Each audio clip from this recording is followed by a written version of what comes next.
Today on This Fire, it's awards season as the crew of Fire By Nite stalks Christian contemporary music royalty through the streets of Nashville, Tennessee. And we take a look at a very special episode of Family First, where Doug Collins turns his back on Christian rock and roll. This Fire starts now. Now, I believe Satan has targeted this last day's generation. You have a destiny in life, and Satan knows God wants to use you. Hello, and welcome back to This Fire, the only podcast brave enough to take a look back at every episode of Fire By Nite as we explore the Satanic Panic of the 80s, 90s, and today. I am, as always, your host, Steve, and sitting across from me, as always, is my brother from the very same mother, Alec. Alec, say hi. How's it going? Alec, how you doing today, brother man? I'm doing all right. You're doing all right? I'm doing okay. You know what? Yeah. The weather's starting to turn nice. The weather's starting to turn. We're good to That's go. Good. We're in good shape here. You know, we're in a little bit of the rainy season, but you gotta, in order to get the warmer weather, you gotta have some rain. And it's absolutely. good stuff. Yeah, absolutely. You know, it's kind of interesting. We're doing a real live episode of this podcast today, This Fire. It's not live. Don't do this live. On tape. We record it. It's live on tape. But it wasn't necessarily always going to be that way. I was thinking, so full disclosure, I'm going in for, let's call it a medium surgery on Wednesday here, like a couple days It from is now. routine. It's routine. I'm getting my deviated septum fixed and some sinus stuff measured out here. But basically that means we're only going to have one episode this month, and wanted to make it count. Sure. But I wasn't sure, like, look, it was literally a week ago today that we weren't sure if the president of the United States was going to bomb Iran with a nuclear weapon. Yeah. And so it seemed like a little weird. It seemed a little off recording a normal episode of our goofy ass podcast talking about Fire by Nite. Well, thank goodness he didn't. Yeah, right. So we were debating, like, should we do like a current events episode? Should we do a Quibi where we talk about this and how it intersects with Christian nationalism? Should we talk about the way that Paula White is egging this all on and trying to get the end times thing going? But I mean, everything worked out fine. So we don't have anything to worry about now. It's all good. But I figured, like, listen, there's a lot of people commenting on all of this stuff out there. There's a lot of places you can go for takes about current events right now. And I think that it was in our best interest, and maybe in our listeners' best interest, to just give them something to escape into, the wonderful world of Fire by Nite, especially since this is the only episode we're going to be launching this month. So that makes sense. You know, things are going great when your escape is Fire by Nite. Is Blaine Bartell and the crew at Fire by Nite. Sometimes you just want to turn your brain off and you just want to, like, vibe. You just want to vibe to the dulcet tones of Kim Boyce, which we will get to. It's also been just kind of an interesting time. Because listen, I sent this to some of our friends on Instagram. You knew this. We were banned from Instagram for 24 hours. Ooh, they're coming for us. For question mark. I think it was because I was getting into it and arguing with somebody on a Focus on the Family post. Oh boy. And presumably they flagged our account, which we were immediately, like, once I appealed it, we were like immediately reinstated. Yeah, because we're good boys and we don't do anything bad. We're content creators. Everything on there, like, they were trying to claim that we were like we were a bot account, right? But like, listen, if you look at the very poor photoshops on our Instagram, if you go look at this Fire Pod on Instagram, you know that this is homegrown, corn-fed. I'm a real boy. Real boys. I'm a real boy. But yeah, I think that maybe that's a good opportunity to remind people. If you want to follow us on Instagram, you can go to This Fire Pod. If you want to follow us on Blue Sky, you can go to This Fire Pod. If you want to follow this podcast, if you are still listening audio-wise but haven't availed yourself of our video offerings and you want to check us out on YouTube, if you go into the YouTube search bar and search This Fire Pod, all one word, you will find This Fire Pod. And also patreon.com/This Fire Pod, which, again, make it clear here, we've got nothing on there. But it exists because if all of this other stuff dries up, that'll be our one last vestige to be able to get a mailing list together. And if it doesn't work on Patreon, then we always fall back onto our OnlyFans. Then we'll see you in the streets, buddy. So, that said, we did have people using our website, acquirethisfire.com, where we've got a contact form. If you want to send us any comments, questions, concerns, thisfirepod.com, or no, not thisfirepod.com, acquirethisfire.com. I'm proud of that URL. We got it. We got it from them. We got it. Acquirethisfire.com. There's a form you could send us messages, which three of our lovely listeners did so this month. We got an email from Hugh, and I'm very interested in this. Listen to this. What's up? I'm going to be in Northwest Oklahoma this summer. Oh. Do you think it's worth trekking down to Tulsa and doing some Fire By Nite tourism? Gawk at Church on the Move from my car. Look at that field where Doug and Clarence took Ken Blount's car on a joyride. Search for the Holy Grail, the real location of the Solid Rock Cafe. Oh. Are there any locations you would definitely check out if you were in the Tulsa area? P.S. I am not insane, just passionate about the kitschiness of Fire By Nite. Hugh, yes, you absolutely have to do this. And we want you to take pictures and video, and we want you to report back, and we will include it on this, and we'll give you a shout out. We'll send you whatever. we'll listen. We will make it worth your while if you go out and scout for locations from Fire By Nite from us this summer. Alec, is there any place that you'd be interested in seeing? Like what's it up to now? What do you mean? Like, are there any interest in just places from Fire By Nite? What is up now? Yeah, okay. In the way it is now. Anything you'd be interested in seeing? I mean, it's not like they film at a real house, so that's like no. But I don't know if those maybe those locations are real though. Like, because they have exteriors. They have shown outside. Yeah. I mean, hey, if you can find the torn down warehouse that they always go to, cool, or go to the train tracks, or you know what I want. I want the overpass where Greg got shot last episode. Yeah. I want to see where Blaine Bartell charged up the hill with a rifle, with a pump action shotgun. Mm-hmm. That's what I want to see. So yeah, Hugh, if you go, I'm telling you, email us again. You can get at us, and we'll share your spoils here on the podcast. We also got an email from Michael, and I'm going to truncate this because this is very sweet. But he said, "What's up? Hey guys, I'm a 33-year-old dude from Australia with 3 kids. I'm also 33. You're 33 as well. You're going to be 33. It's all good. You and Michael. But you're not Australian. That's true. But it's cool. It's on the other side of the world. We've never been to Australia. We have some friends that have been to Australia on mission trips, but not us. Oh, that's true. Those trips were mission trips. Yeah, absolutely. Are you saying that Australia didn't have God? No, they had to. People from Buffalo, New York had to go and educate the heathenous population of Australia. Well, everything's backwards down there. So my understanding is they spent a lot of time playing the original Halo on the first Xbox when they were there. You don't say. Yeah. So, hey guys, I'm a 33-year-old dude from Australia with 3 kids, and I just want to reach out and genuinely thank you for your podcast. I've listened to every episode in the space of about 3 months. Which that sounds like a lot of Steve and Alec in your ear. Are you okay? Are you all right? Who hurt you? I've got a background similar to Steve's, and what I appreciate is that even though you have left the faith, and he put in parentheses, strongly assuming in some capacity, you're still clearly respectful of the experiences that you had and the fact that they made you who you are today. So many Christian critical or deconstruction, for lack of a better word, podcasts have an underlying tone of anger and bitterness to them. So it is very sweet, I thought, because we do try to keep things like a little understanding, let's say, here, right, on the show. We're not looking to just rage all the time, although we do have some of the rage. But he does also say, Steve, your final thought on the episode on guilt brought me to tears. I had to explain to my wife why I was crying with AirPods in my ears. Haha. Thanks for your approach to this stuff, man. And Alec. Yeah. All of your reactions to this weird, hilarious, horrific, and terrible material are great too. Oh my God. I'm sure you get heaps of emails like this.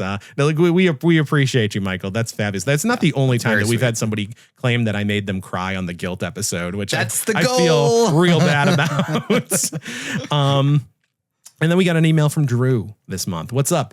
I saw a post about this fire on the Knowledge Fight subreddit and started listening immediately. I was raised evangelical in the 90s and 2000s. I don't think I've ever watched Fire By Nite, but Gospel Bill was a weekly habit for years, and the entire podcast really hits home.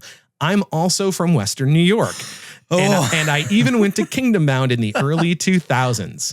I'm at the Turmoil in the Toy Box episode. You said that you'd get listener mail about Narnia, and that happens to be have been my obsession as a kid. The series gets a lot less subtle over time because we were wondering, like, because we were thinking of just like Aslan and the Lion, the Witch, and the Wardrobe, and like, oh, is it just a metaphor? Like, it's the hero, like the lion, but he dies, and it's like, oh, it's like Jesus. He says it gets less subtle over time and moves from whimsical allegory to apocalyptic multiverse story that isn't as cool as it ought to be later on. With Narnia does?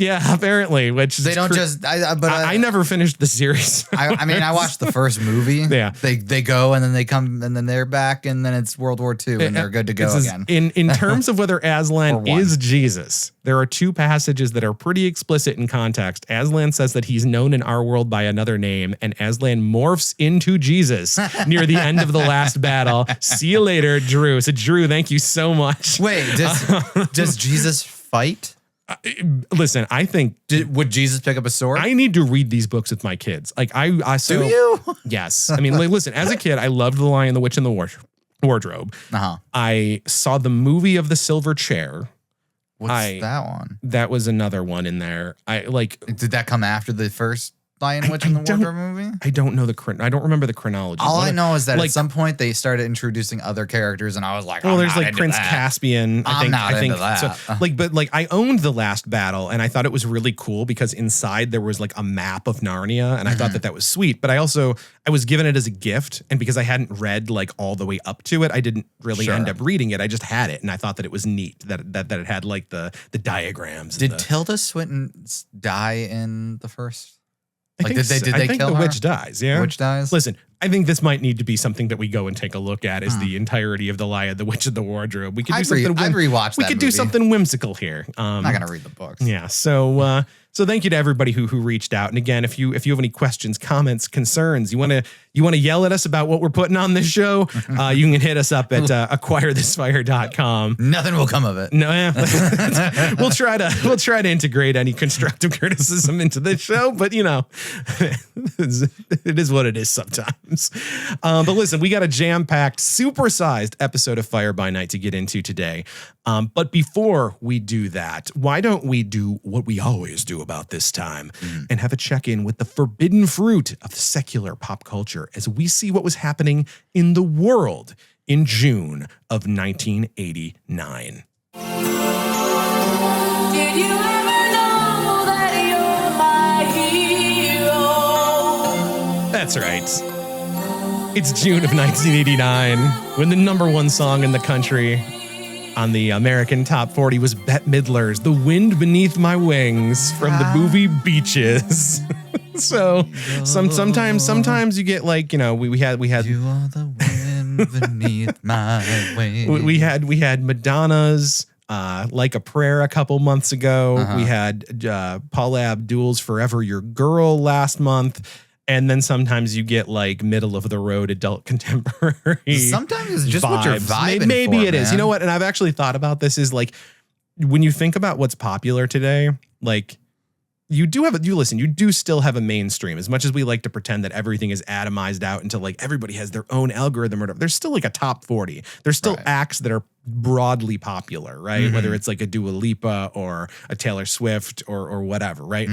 Like you don't get a lot of like ballads anymore, which I kind of think is like something missing. I feel like something that's kind of gone the way is ballads and like R&B, like that kind of stuff. You don't like, it's not like you're not turning on the radio and hearing like just like a real like almost like Boys to Men kind of like and it almost makes me wonder if that's like an emotional like valve that is missing from our culture, you know, like, and honestly angry music too, right? Well, Where it's just like that there were things in pop culture that were like more aggressive or more earnest that are now kind of missing as things have kind of, you know, like homogenized into, all right, here's like a country pop song with a rap part and everything is just like it can't deviate too far from a center point. Yeah. But yeah, so June of 1989, Bette Midler, Wind Beneath My Wings is #1. New Kids on the Block, I'll Be Loving You Forever, #2.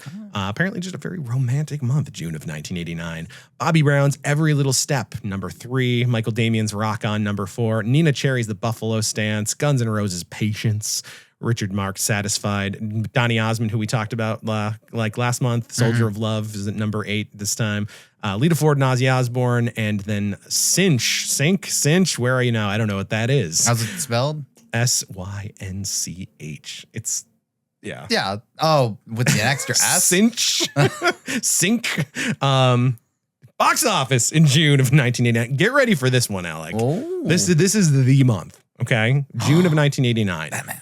Number 1, Batman. Oh, good. Number 2, Uh-huh. Honey, I Shrunk the Kids. These are all June, man. and these are all June releases. Every movie on the domestic box office for June of 1989 is a new release. So none of this is holdover from previous months or whatever. So Batman, Honey, I Shrunk the Kids, Ghostbusters 2, The Dead Poets Society. Oh my Star God. Trek 5, The Final Frontier, The Karate Kid Part 3. And then it kind of falls off because we got No Holds Barred, the Hulk Hogan vehicle, Great Balls of Fire, the Jerry Lee Lewis biopic, and Renegades, which was like a Lou Diamond Phillips action movie. But Well, either those way, first like 4 or 5. those first like 5 or 6 notable, big, gigantic Hot releases, crazy. Like, and truth be told, like this is like, I think that this is kind of where a lot of my memories start, like in earnest, because I remember sitting down with the newspaper and our dad was going to take me to go see Honey, I Shrunk the Kids. Like it was like a weekend thing. Mom was with our Did you go sister. see Batman instead? No, we saw Ghostbusters 2. Like I pushed him to be like, no, let's go see Ghostbusters. And so we didn't see Honey, I Shrunk the Kids. We went to go see Ghostbusters. And it was terrifying because it was the one with Vigo and like children being and I kidnapped was not quite 4 years old yet. But yeah, so like and it's interesting as on Box Office Mojo, they have a closing date listed for Batman. So Batman opens June 23rd. When do you think it closed in theaters? Batman opens June 23rd. Yes. I gotta imagine it stayed in theaters for a while. December 14th, it was making money. Like it was Batman was Wow. Batman was the moment. Batman was this entire year in terms of pop culture. Isn't that crazy? Yeah, wow. And you think about the movies that we have yet to see this year. We have not seen Back to the Future Part 2. Right. When Harry Met Sally, like 1989 just like fires on all cylinders the whole time. It's crazy. It's a crazy year for popular Yeah, wow. movies. Good year. Video games, not much going on, but there was a notable one. Lucasfilm Games released the puzzle game Pipe Mania. Do you know about Pipe Mania? No, I don't Think so. about every video game that you have ever played where there is like a hacking mini game or like unlocking where you're turning the pieces to try to line up and make Like there's like a grid and you have to have like the. so it's like you're trying to create a path for like an electricity thing to get through or whatever. That's Pipe Mania. That was like they designed that game. It came out. It was like a PC game. Would that be the first iteration of that kind of? My understanding is yes. I mean, I'm sure that there were other things, but like that was the big Because one. it's probably based on real, Well, pipes. Simple, well, I mean, Simple but like circuits, pipes, yeah. simple circuit kind of stuff, right? So, but that was like kind of like the big cultural touch point for it was Lucasfilm's Pipe Mania came out. So, in terms now, are they space pipes? And I think they were just like They're the pipes. I think they were just municipal pipes. They're the with pipes, water. They're going the through. pipes on the Death Star. Yeah, you're exactly.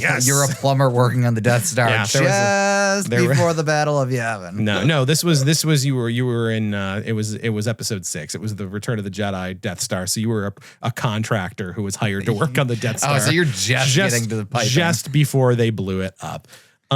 So I hope you had. They promised me this wouldn't happen. I hope you had fun with the movies and music and video games of the month, Alec, because we're gonna hit the current events here. Oh no, 1989. Well, let's start out with a simple one for you. This is according to Wikipedia. June 3rd, the world's first high definition test broadcasts commence in Japan in analog signal. So the definition of television. What are is they enhancing. considering high definition? Probably 720 at that point. Like I think it was like the you know. That's like the that would have been like the lower level kind of thing. Yeah.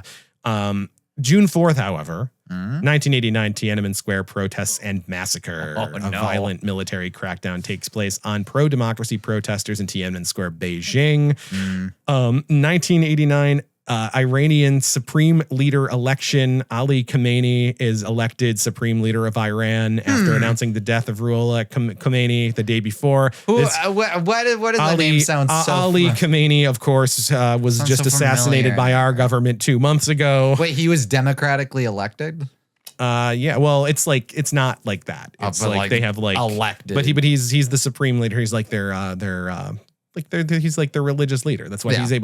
he's able to issue fatwas and stuff. Fatwas and be able to set the tone. Like that was kind of the thing with the everything that's gone on with him being out of the picture now. His son is now technically he was the one that had issued the fatwa. I always mess up that how to say it. Fatwa? The fatwa, not fatwa. Oh, we're going to talk about twa. We're going to talk about this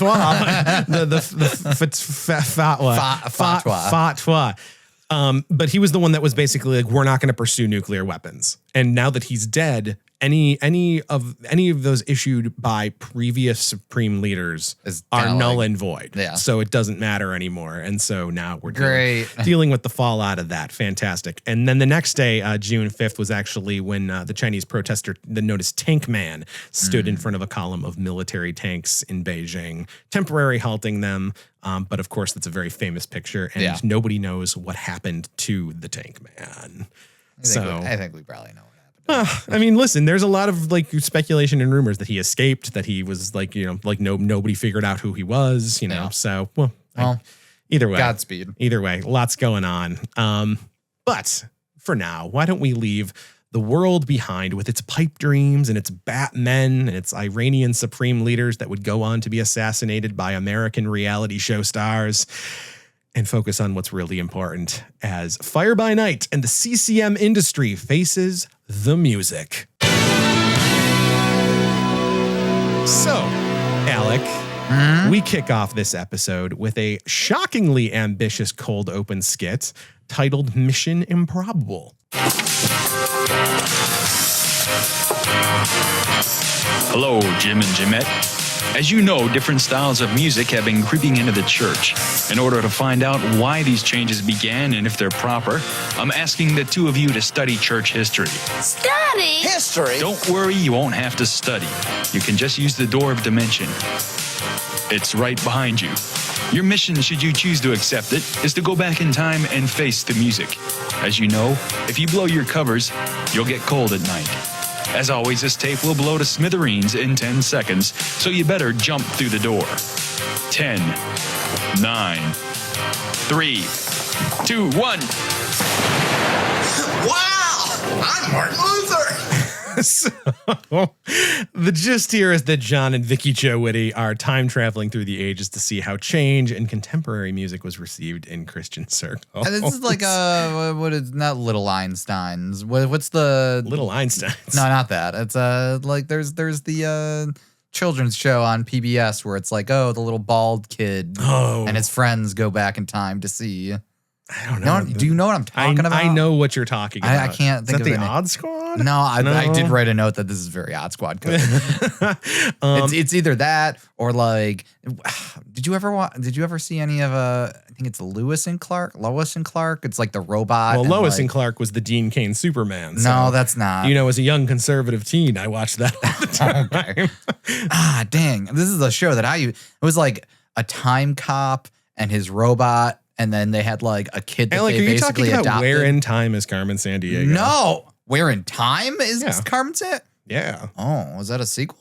Yeah, well, it was one of those shows where it was like history, like not just geography. No, this is different. No, I don't know. Well, we can try and remember that all day. But as you heard at the tail of that clip, John Whitty's first stop is to embody father of the Protestant Reformation and rabid anti-Semite Martin Luther. Alec, what do you know about Martin Luther? He nailed those things to the door of the church, right? He nailed his theses to the church. To try people to were pretty break pissed away about from it. the church, from the Catholic Church. This is where the Lutherans come from. Mm-hmm. But the thing about Martin Luther is originally he wanted to convert Jews to the Protestant Lutheran cause. But by the end of his life, he actually went scorched earth on the Jewish community, penning the 1543 treatise on the Jews and their lies, where he regards the Jewish church as an incorrigible whore and an evil slut. Oh, wow. Yeah. So, I don't know what. So, yeah, What like do you think say about that. Think about every church on every corner that's Lutheran. Think about like just Protestantism in general. And this is the origin story for all of that. And we're Catholic, so it's okay. He encouraged Protestants to, like, these were his 7 points here was 1, to burn down Jewish synagogues and schools and warn people against them. Yeah, you like that? How about number 2, to refuse to let Jews own houses among Christians? Oh my. How about number 3, to take away Jewish religious writings? Number 4, to forbid rabbis from preaching. Number 5, to offer no protection to Jews on highways. Number 6, for usury to be prohibited and for all Jews silver and gold to be removed, put aside for quote unquote safekeeping and given back to Jews who truly convert. And finally, number 7, to give young, strong Jews flail, axe, spade, and spindle and let them earn their bread in the sweat of their brow. So he seems like a nice guy. So, make them earn it. It's almost like work will set them free, if you understand my meaning here. Yeah, there's also it's language in here that claims that we, the Protestants, are not at fault for slaying them. Did you know any of this? I didn't know that. This is new to you, Martin I feel like Luther? they don't cover that in anything. Not so much. So, a lot of the stuff that would go on to later directly inspire the Third Reich, laid out here by the father of the Protestant church. What is or as John Whitty said, hey, I'm Martin Luther. What is the largest denomination of Christianity? In terms of like Protestants? I mean, but like, so you've got the Catholics. Let's look it up. Let's give it a quick. It feels like. But yeah, technically Catholics with 50% of the pie here. So and then like 36% identify as Protestant. So they don't. So okay, then we're getting a little. We're talking about worldwide population. We're getting a little off topic here, but like I kind of always assumed that it was like maybe that like. So I guess the Catholics are the majority then. Yeah, it would seem to be the so case. Everybody hates a slim majority. So everybody's like, oh, the Catholics suck. But like, yeah, but the Catholics hate the Protestants. Right. It's like, listen, there is no consensus here. It's centuries and centuries of infighting. Well, I guess the reason why I was asking was like, what percentage of Christians actually subscribe to any of the hateful? Well, listen, I think that is a very complicated question. Sure, well, because not all Protestants are gonna be like, not all Lutherans are gonna be like, oh man, let's be clear, not all people that buy into that ideology really truly understand that they're buying into it. So it's like there's a lot of latent acceptance of some of these things in here. Sure. But back in the comedy skit, we're going to try and set all that aside so that we can focus on Martin Luther's contributions to the world of 16th century Christian contemporary music as a hymn writer. Martin's new song was destined to endure the ages as one of the great hymns of the church, but did his fellow monks share his enthusiasm for his new music? Mine requisequiam. Mine requisequiam.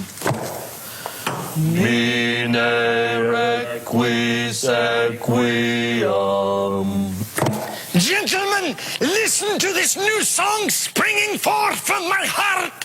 A mighty fortress is our God, a bulwark. It is too fast. I don't like it. Why not? Why don't you hit your head with the board at the end of the phrase?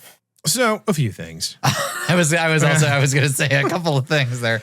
Yeah. What are your things? So what are they ripping off? What is that? It's Monty Python. I thought it was Monty Python. Yeah. So they stole the whole board thing wholesale from Monty Python here. It's a reference, let's say. Homage. When you just do the joke, does that count as a loving homage to the movie? I don't know. The other thing it took me a second to like think about this.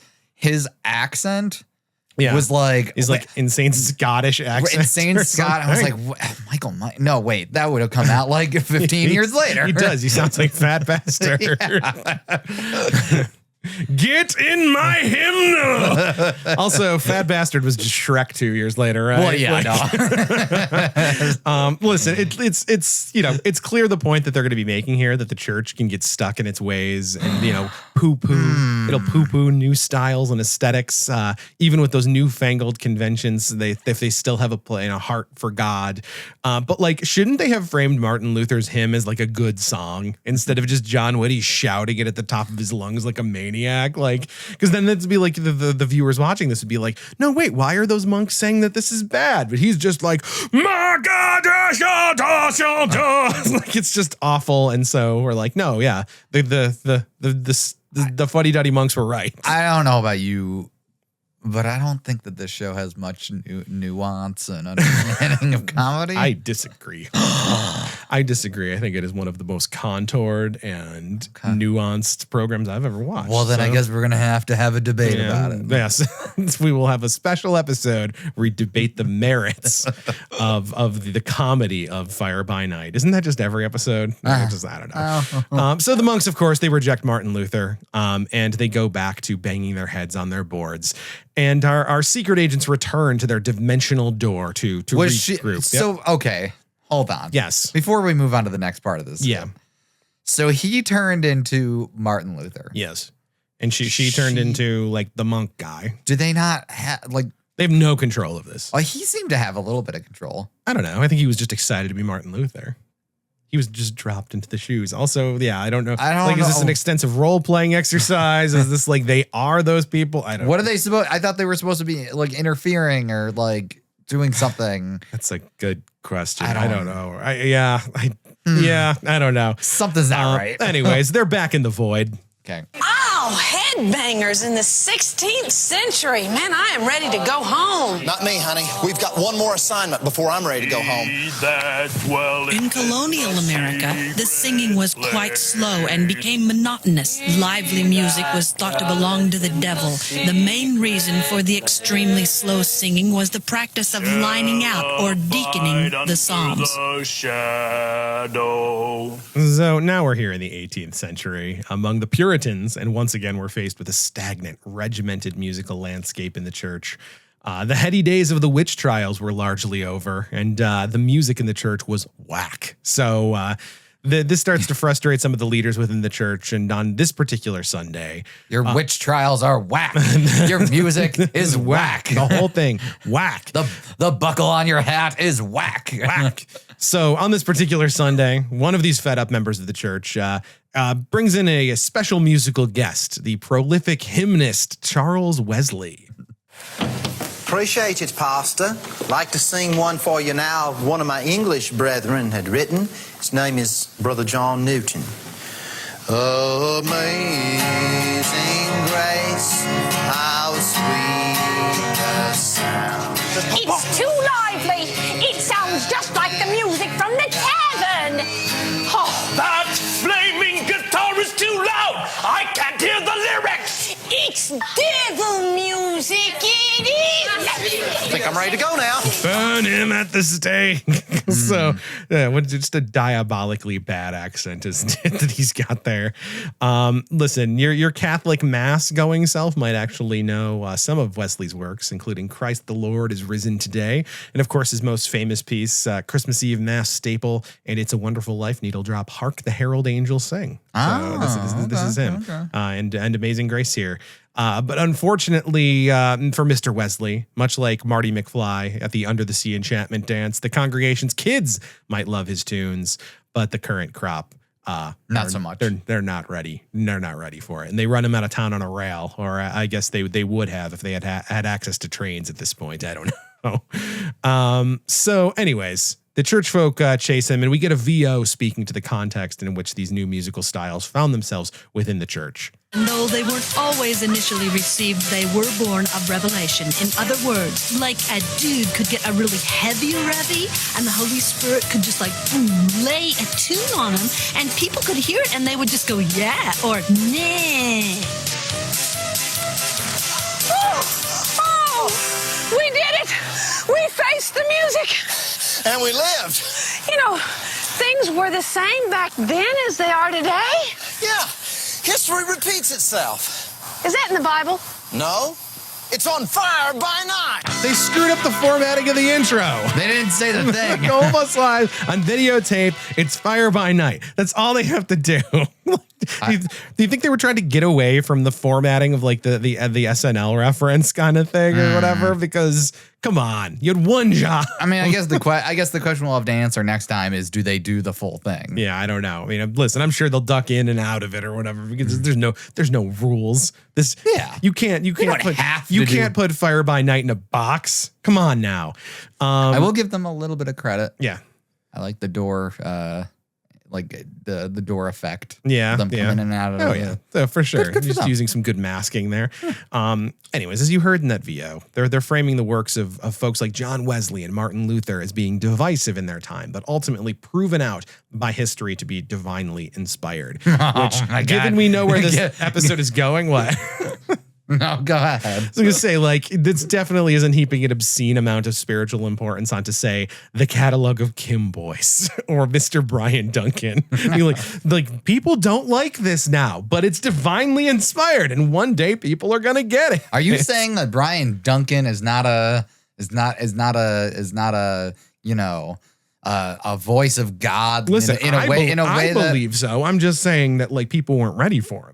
You know, are they ready now? I think now's the time. Are you feeling it now, Mr. Krabs? I think 2026 is Brian Duncan's year. Finally, that's my opinion. And with that, the show is up and running. The title sequence plays, and as always, we're greeted by the smiling face of your and my favorite TV presenter, Mr. Blaine Bartell. Hey, welcome to Fire By Nite. My name's Blaine Bartell. We're almost live here on location in Music City, USA. Yes, we're here in Nashville, Tennessee. What a great place. We're here because we're doing a show on the importance of Christian music in a teenager's life. And you can see all the neat things we got back here. The Elvis Presley Museum, Hank Williams Jr. Museum, just a bunch of neat stuff. And the reason we're here in Nashville is because we've heard, according to our sources, that 50% or more of Christian artists live right here, probably some within a few square blocks of where I'm standing. Do you think Blaine knew he had to fix it? He's like, we're almost live here. And it's like you didn't do our opening skit didn't do this right. You're left speechless. I mean, it's either that or he stepped on their toes and they were going to go to record that opening skit and they were like, he said the thing. It's like, okay, fine. If Blaine's going to say it, we're not going to say it. Yeah. So Blaine is confessing to us here that the show has traveled to Nashville, Tennessee for the express purpose of stalking local CCM stars. Another excuse for Blaine to go on vacation. To go on vacation and follow Kim Boyce around. Blaine is decked out in Nashville merch. He's got a visor and a pennant, and he's all jazzed up because he's on the hunt for the Dove Awards ceremony. Alec, do you remember what the Dove Awards are? I mean, it's the Christian music. It's the Christian Grammys, right? So it's the Christian Juno Awards for our Canadian listeners. So from what I can tell here, the awards were held in April of 1989 that year. And this is the June 1989 episode. So we're operating again, like as we've seen, kind of like on a month and a half, 2 month delay, if sure, right? There was the 20th annual GMA Dove Awards, and some of the award recipients from that year. Song of the Year was granted to "Friend of a Wounded Heart" by Wayne Watson, Claire Cloninger. I think is how you say your name. Songwriter of the Year, Stephen Curtis Chapman. Male Vocalist of the Year, Wayne Watson. Female Vocalist of the Year, Sandy Patty. Group of the Year, Take Six. And Artist of the Year, Miss Amy Grant. Oh, it's almost like they should, get her on the show. I mean, if you listen to that list, Wayne Watson, Claire Conninger, none of these people Stephen are. Curtis Chapman, Wayne Watson, Sandy Patty, Take Six, Amy Grant. I don't know who any of these people are. None of these people are very on Fire By Nite. So apparently this is the echelon. This is the top tier. I guess given their point in this episode, I wonder what that says about what they believe true Christian music is, right? What do you mean? Where it's like you've got all of these other artists winning. Yes, sir. They're winning the Christian Music Awards. But Fire By Nite, I mean, listen, it could just be like all those acts are too big to show up on Fire By Night. They got Carman. They got Carman. So it's like I'm a little confused about what they can and can't get in that regard. But it makes me wonder of like what their priorities are then, where it's like, oh, they're cool with getting like second chapter of Acts. Second chapter of Acts. Come on, get it right. But like, Amy Grant and like all these like winners. Listen, they have to be. We know for a fact that they are trying to get Amy Grant. Okay, but yeah. So it's not like they're like, no, you know what? Not Amy Grant. We're going for this. No, this is just like maybe, these are acts that are too big. Maybe these are acts are just too big for them. Okay, fair enough. Listen, to be fair, we do see Stephen Curtis Chapman later on in the show. Yeah, is his career okay? His career is just fine. Anyways, Blaine may be in Tennessee, but the only 10 he sees. That joke doesn't really work in third person, does it? Anyways, Blaine sees a pretty blonde lady walking down the street, and after she jibes him for wasting money on tourist trap souvenirs on Music Row, decides to start pumping her. Blaine decides to start pumping her for info about where the Dove Awards might be held. Great. Do you live here in Nashville? Yes, I do. Okay. Listen. Don't I know you from somewhere? You are. This is Kim Boyce. Kim Boyce. Hey, I'm Blaine Bartell. I'm sure you know me. Fire By Nite. Yeah, right. Okay. Okay, great. And you live here in Nashville? Yeah, I do. So you're one of the 50%. So wouldn't you know it? It's Kim Boyce, who is super hesitant to admit to Blaine that she lives in the area. Because now he knows where she lives. This is a weird intro for her. I've never been, I mean, he's done this kind of thing before where like he doesn't know where to land himself. Is he the goofy, like, you know, oh man, people are embarrassed to be around him, or or do they know him? Well, because she's been on the show. That's what I was going to say. This is a really weird intro for her because they frame it like they've never met before. Right. But, you know, so like she was on the show about 2 years ago. Like you could have written a thing here where it's like, oh wait, he realizes it's her, and she's like, oh, I didn't recognize you with all this stuff on. Right. Or have it be like buddy and like whatever. Instead, she's like, or if you're going to do the thing, you just have it be like, Blaine, like, remember Kim, you were on the show 2 years ago, and then have her be like, I don't remember. Sorry. Like, you know, and it meant a lot to him, but not to her. Right. And like, whatever. But like, here is just like, oh, we've never met before. It's good to meet you. Like, it's real weird, it's right? Very. Yeah. Because we did see her a couple of years ago when we first heard her song Love Resurrection, which we liked enough to add to the inaugural volume of our This Fire mixtape. Yes. But while she's hesitant to help this madman decked out in cheap merch find the Dove Awards, she does agree to give Blaine a tour around the city and help him get his bearings. So what a nice lady, right?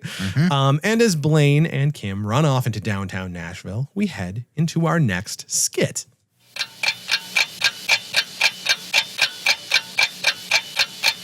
Good evening and welcome to 5.5 Minutes. My name is Maury Homeland, formerly Safeway. Our subject tonight is the rock and roll beat of contemporary Christian music. Our research here at 5.5 Minutes has led us to discover that it had its beginnings with the ancient African tribe, the Zulus, used in ritual worship. On location now to describe and to expose this Christian hypocrisy is our roving despondent, Maury Cleaver. Thank you, Maury. I'm afraid what I'm about to show you and what you are about to see is about to link forever, to finally tie the knot to put a lid on. Put a lid on it, bonehead, and get to your story. You've been in the jungle too long. Well, thank you, Maury, for setting me straight. Man, so as this skit started, Alec, what were your thoughts? Well... Yeah, I went through a number of fears. Okay, let's break it down here. So the first fear was, is this like, I know that it's a play on 60 Minutes, but like it wouldn't have shocked me if this skit was 5.5 minutes.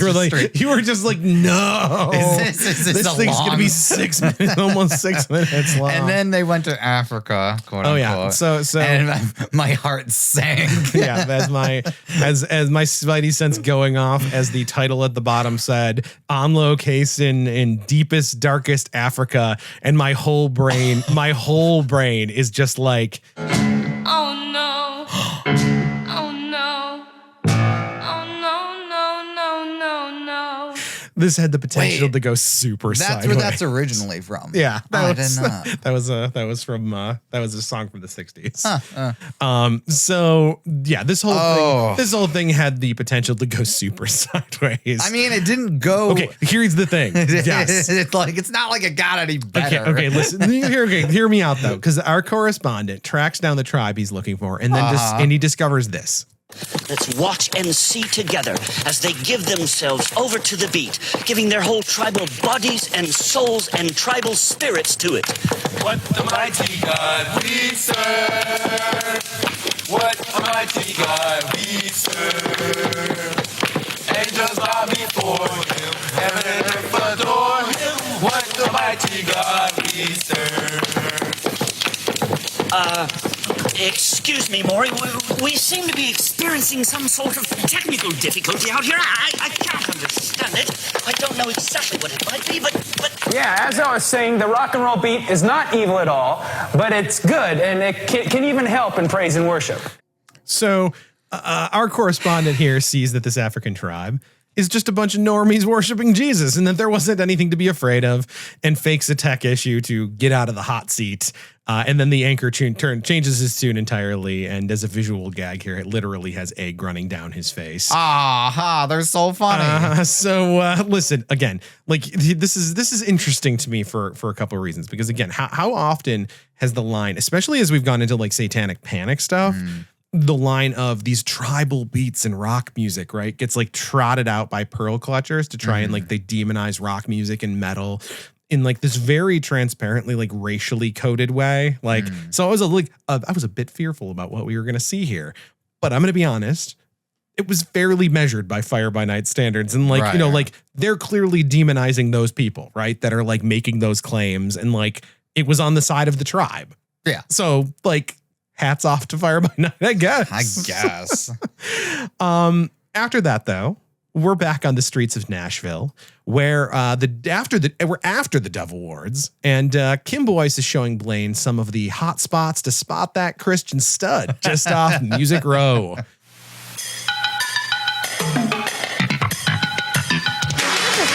Village in Nashville, very historic section, and we are in front of the Pancake Pantry here. This restaurant is a famous place. Lots of country music stars eat here. Christian music stars eat here. As a matter of fact, yeah, I eat here all the time. I heard Amy Grant was here this morning, and BB and CeCe Winans, and Brian Duncan. Well, look at this, Brian Duncan. Hey, how's it going? Probably remember me, Blaine Bartell, Fire By Nite. Have you heard of me? I don't. It's good to see you too. Blaine Bartell. Okay. Yeah, that's nice. Nice to meet you. What are you doing in town? Oh, I just stopping by a little restaurant here, just off the Music Row here. I eat to cope. So we missed Amy Grant yet again. And also, can you believe the Pancake Pantry actually lets Christian musicians sit down and eat alongside mainstream country acts? I know. This is Nashville. It's a haven of tolerance. We don't get Amy Grant, but we do get Brian Duncan, who says, "I eat to cope" before they throw to his hit and This Fire mixtape fixture, "Darkness Is Falling."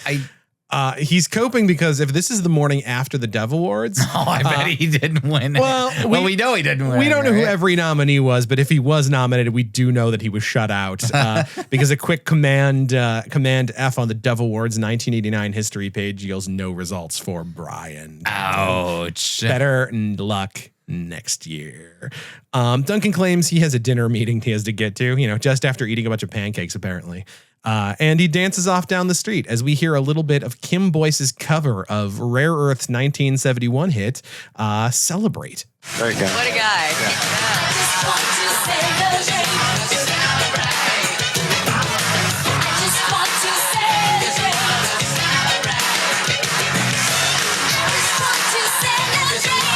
And so, this song. Yeah. I just want to celebrate another day of living. Yeah. When did that song come out? I mean, that's what I'm saying. It's a cover. Oh, it's a cover. Yes, she covered Rare Earth's 1971 hit "Celebrate." Oh, okay. That went over my head. I like how you spaced out the 10 seconds before I introduced that clip. Yes. Okay. She did the cover of that song. Yep. Okay, well, never mind that, I guess. We're firing on all cylinders on this episode of This Fire. And after that, we get a much more traditional sit-down Fire by Nite interview with Kim. Though this time, we're on the mean streets of downtown Nashville, as Blaine reminds the audience that Kim was Miss Florida 1983 and a top 10 finalist in Miss America, if you recall this.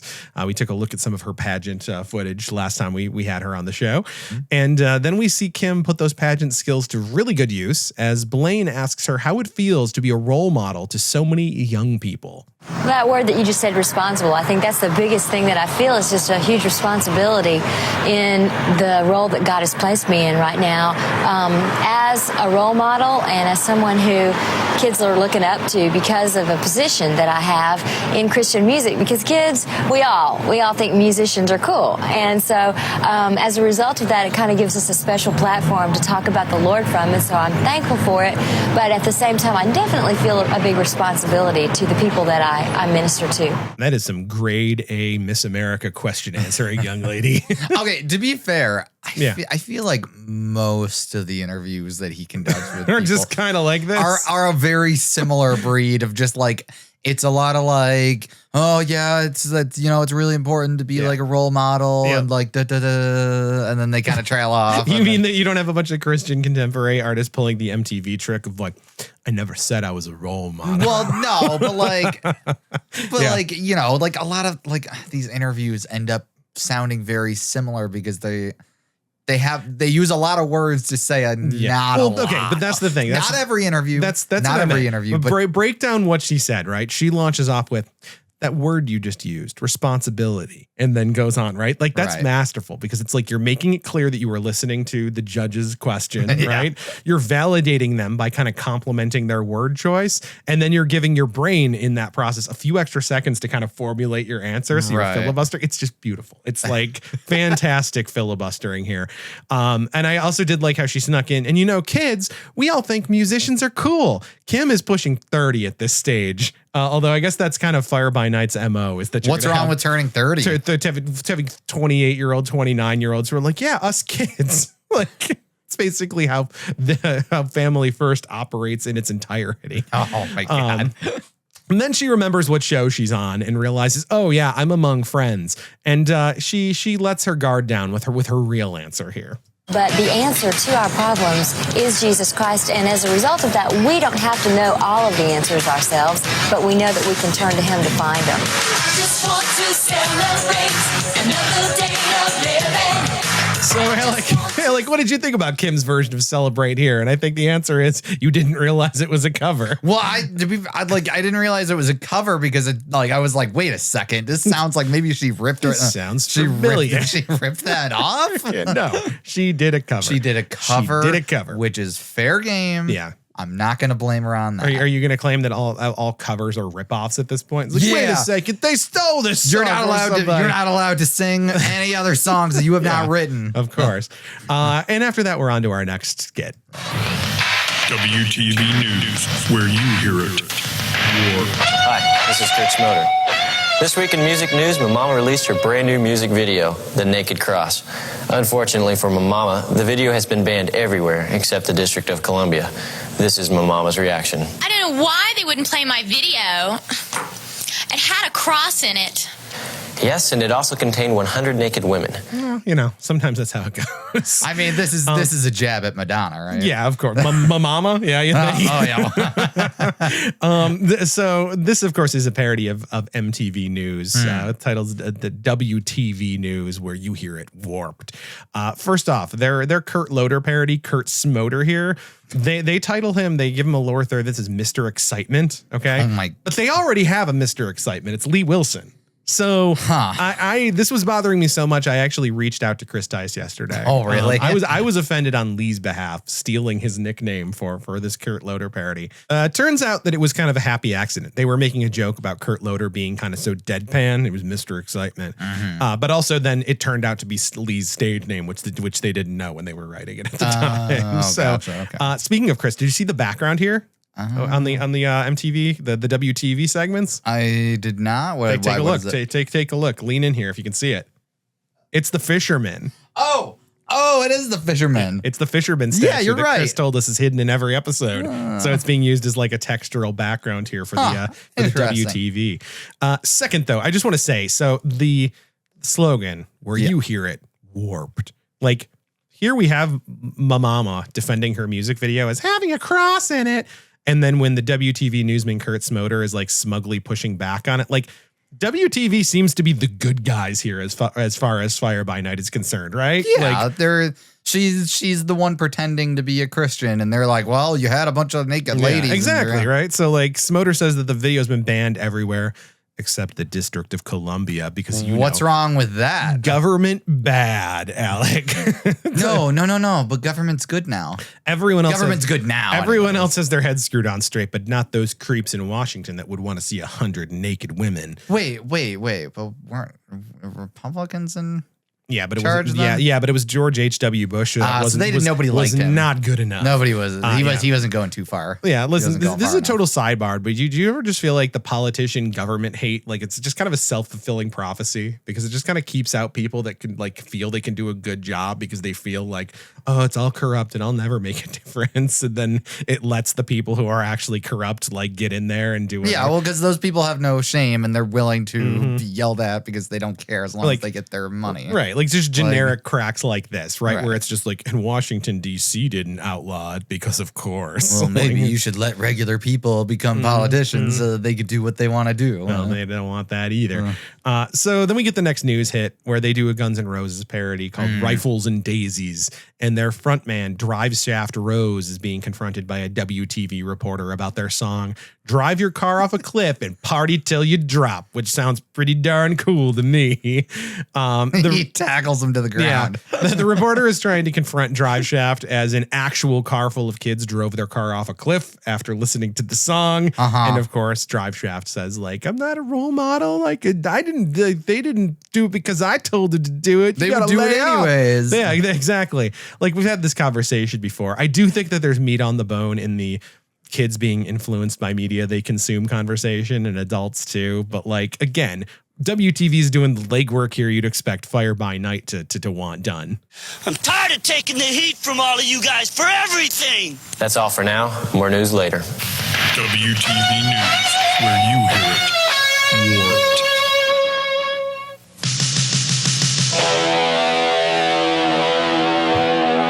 Hi, welcome to What's Hot. I'm Ron Luce, and we're looking at today's Christian music. That's right. It's out of the frying pan and into the fire as we're about to join our main man, Ron Luce, and find out what's hot in Christian contemporary music in June of 1989. Got nothing to say about this segment. So it's a pretty quick hit today. He recaps the Dove Awards again. Amy Grant comes out of the night a big winner. I'm sure we'll be seeing her on right here on Fire By Nite any day now. And then we get a little sit down with Jeff Moore of Jeff Moore in the Distance, and he's discussing his new album. I call it Midwestern music from where I come from. It's rock, but with a lot of acoustic guitar, acoustic piano, a lot of organ, no drum machines, no sequencers, very few synthesizers. Real stuff. Yeah. Now it's time for our Fire By Nite Top 10 Countdown.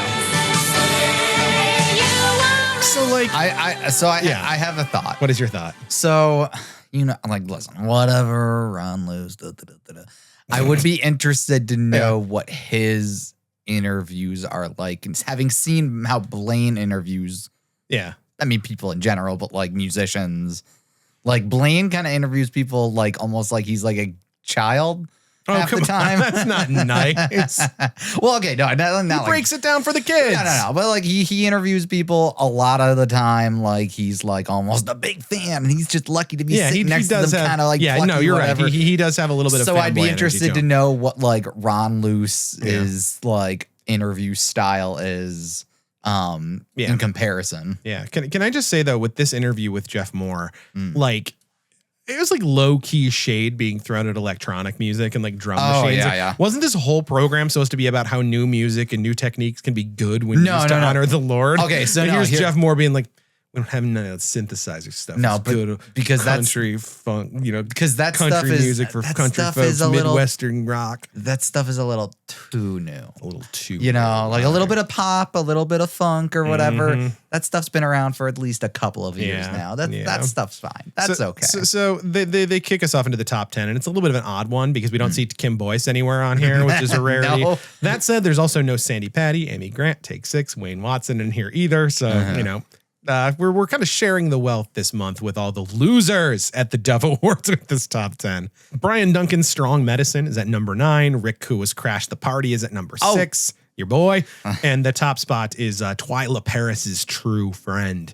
And then we're right into our next segment, which I thought was going to be like another like man on the street talking to kids segment.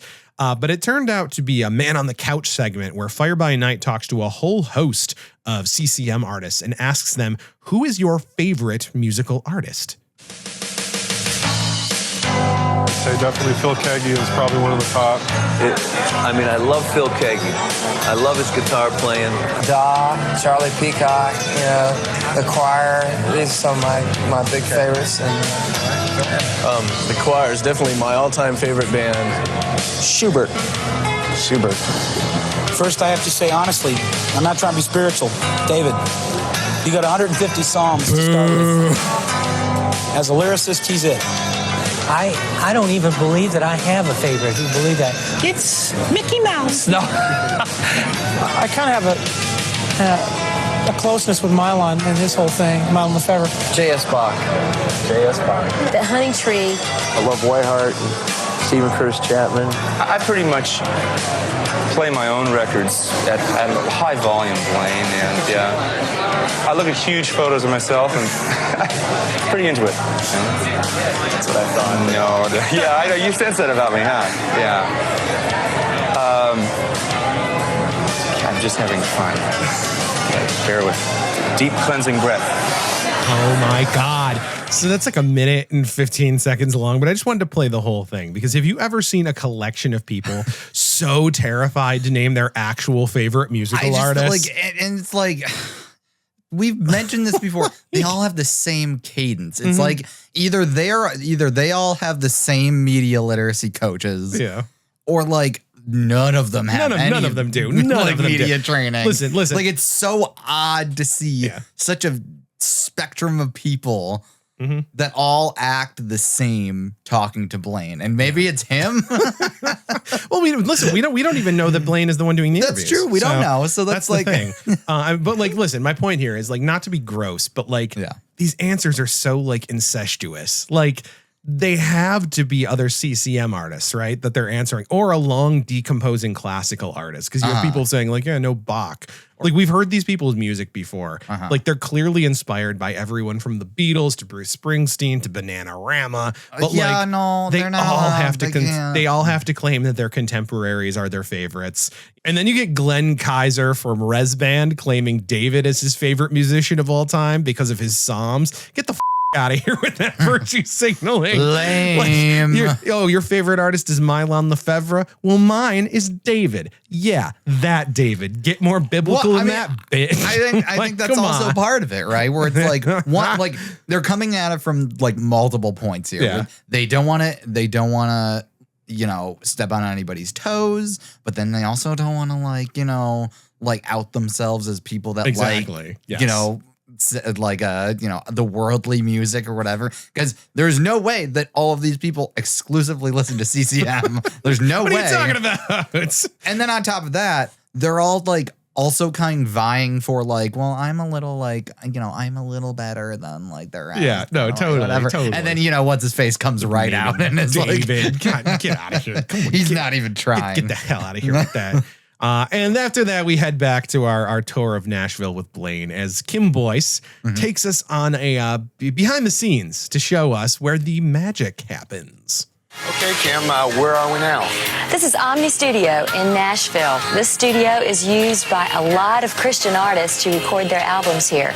Let's see, Rick Kua has worked here, Whiteheart, Rich Mullins, BB and CeCe Winans, Larnell Harris, Kim Boyce on my last album, and Kim Hill. So I took a quick look online, and while it's credited here as Omni Studios, I actually think this is a facility called Omni Sound Studios. Oh, okay. At least the client list on their website lines up with a lot of the names here. So CCM artists like Stephen Curtis Chapman, DC Talk, the Winans, right? They all show up on this Omni Sound Studios, as well as mainstream stars like Dolly, Carrie Underwood, and a bunch of others.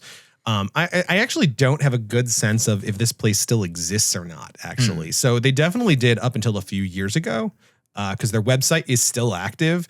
But in 2024, their Facebook documents the demolition of the studio. And then there's been no new updates on their Facebook or Instagram since. And bizarrely, there's no listings for it on newspapers.com from that time period. So I don't know. Like, it's a ghost. Ooh, ghost studio. It's a holy ghost. Maybe. Yes. So anyways, Kim shows Blaine the ropes and gives him a rundown of how a track gets recorded these days, right? Telling him, they don't all record at the same time anymore. It's separate instruments. They're all recorded separately, then mixed by an engineer. And Blaine asks if anyone is in the studio recording today. And Kim mentions that another Kim Hill, is in session. You have done something that no other Christian artist has ever accomplished. Why don't you tell us what that is? Okay. Well, my first album had two #1 hits, which had never been accomplished by a new artist before. Off a debut record, I had 2 songs that went to #1, so I got a pretty good start and a warm welcome to Christian music. Is she like stirring ice in a glass during this interview? It's like clank, clank. I was trying to see if I could find like something like my keys or something. like, good God, you're in a recording studio. Right, like that's brutal to listen to. I think she probably had like like some kind of wrist bracelets or something like that. But like, man, especially now listening to that with headphones on, it's like so distracting. Like, listen, do you feel like Kim Boyce was like, I gotta go, and basically pawned Blaine off on another artist so that she could just go like, because this segment with Kim Hill is like, no offense to her, it's like barely worth discussing because it's just like in the middle of this episode, Blaine is having to establish another artist that we've never seen or heard before in just a few minutes, and basically asks, what are your goals as a Christian artist? And shock of shocks, she's inspired by other Christian artists and wants to encourage others to study the Bible. So there's not really anything going on here worth discussing, to be perfectly honest. There's no meat. I will say there's a weird edit at one point though. Yeah. Did you notice that? Near the end of her interview, and it makes me wonder if something was like originally here that was cut out. Because I don't know if you noticed, but at the end of this episode, the copyright was 1995 Colorado Springs. Oh. So it's possible that this segment was re-edited or something, like maybe something topical. It was a longer segment. well, maybe it was like, and we're going on tour for 1989 and we're going to this city of the city. Maybe they cut and it it just doesn't after make any sense or something like that. Like maybe there was something trimmed, But you know what? We've had a lot of fun with this episode so far, Alec. Yes. Hobnobbing with the kings and queens, or okay, at least the dukes and duchesses of the CCM world, gallivanting around majestic Nashville, Tennessee's famed Music Row. But it's time to get serious, and Blaine settles in for his first preaching segment right here at a dramatically lit Omni Studios. There's a well-known sociologist named Sergei Denisov, and he said this: if you want to reach the young people in this country, write a song. And you're going to listen to some kind of music. Everyone's going to listen to music, and you've got to choose what kind of music you're going to listen to. Music's a powerful force. Not many of you would let a Satanist come in and preach satanic philosophy from the Satanic Bible. You wouldn't listen to Shirley MacLaine proclaim New Age philosophies. You wouldn't listen to a pornographer talk about pornography, and yet these philosophies are brought through secular music many times, and we receive it and we listen to it and we think nothing about it. And that's the power of music. It can communicate to our hearts without us even really realizing it. It's got a way of infiltrating our spirits. And listen, what What is the pornographer telling me about? It's telling you about pornography. He's a pornographer. He makes pornography. Good job. Listen, I this is where I can accept maybe some boos from our audience because I've mentioned this before, but I do think that there is a slight point here. I think that music is an interesting thing because it tends to be so personal and much of it is written in like first person. So like I've used this comparison in the past, but like the whole like music or like video games or music or video games or movies is just an art and it can't make you do anything. Like I think that's like a bit of a misnomer and it's more like about social prohibitions and like this culture surrounding it a lot of times. Yeah. Because like as a high school kid in the early 2000s going to listen to Eminem's Stan and think I should kill my girlfriend right away. Like, no, right? No, probably because there's not. a massive social prohibition that's like, don't do that. That's right, bad. right. But if you listen to some of his music and think like, oh, it would be cool or funny if I use these homophobic slurs or like don't, call things that I don't like gay. Like, not that I know anything about kids using that or growing up using that kind of language, right? Like, yeah, no, like when you heard that kind of stuff, you were like, oh, that's a cool thing to say. And because there's zero social prohibition or very little social prohibition around it, you're more likely to do it because the person that you think is cool is doing it, right? Sure. Our art, it affects us. And if it didn't, it wouldn't be worth creating or consuming. Sure. That said, Music's so powerful that God used it many times in the Bible to bring his deliverance, to bring freedom. We can see where David played his harp and sang to King Saul and evil spirits left Saul. That music was a force that was used by God to cause the devil to flee from Saul's mind and Saul's heart. We saw where one time God spoke to King Jehoshaphat and said, hey, send your praisers, send those that worship me, send those that play on the instruments forth into battle first. And as he did that, and as those praisers went forth, worshiping God with their music, it says that God confused the enemy and that they were destroyed. And so God uses music. Paul and Silas, when they got in prison, what did they do? They began to take music and sing and worship the Lord with it. Music's just a tool. It's nothing in and of itself. But when we have a music that is anointed by God and we begin to use music to glorify God, then it becomes a powerful tool in our generation. Oh, we're not talking about music being powerful in like a you get goosebumps when you hear your favorite song kind of way, are we? We're talking about music in it's a vehicle for literal supernatural demonic or holy activity. Invisible war kind of way. So Blaine reads us a passage from Psalms. Oh, sing unto the Lord a new song. Sing unto the Lord all the earth. Sing unto the Lord, bless his name. Show forth his salvation from day to day. Declare his glory among the heathen, his wonders among all the people. And so, Blaine encourages us, much like that verse, to all to sing, but to remember to do so for Jesus Christ. Latom. What? What did you say? Latom? That's a thing from a show called Fire Forest, which has a lot of Christian. My gosh. And by a show, do you mean an anime?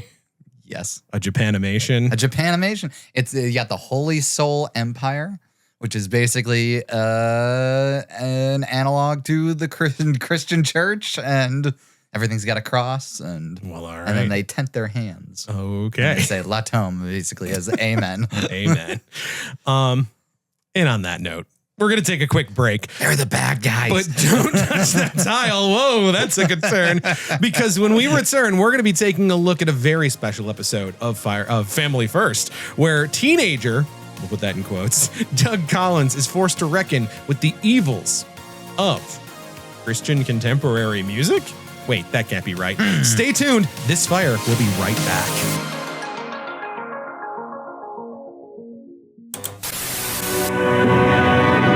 Batman. The critics call it spectacular, says Gannett Newspapers. Gene Shalit says Jack Nicholson is colossal. CBS TV says it's a terrific time at the movies. And Rolling Stone magazine declares it a triumph. You can't take your eyes off it. Who are you? I'm Batman. Critics rave Batman could be the movie of the decade. Rated PG-13. Now playing.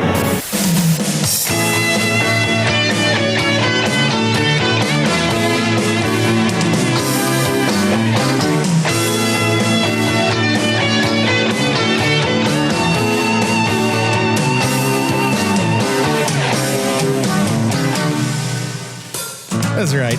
Those dulcet tones can only mean one thing. Family time. It's family time. That's right. It's family first.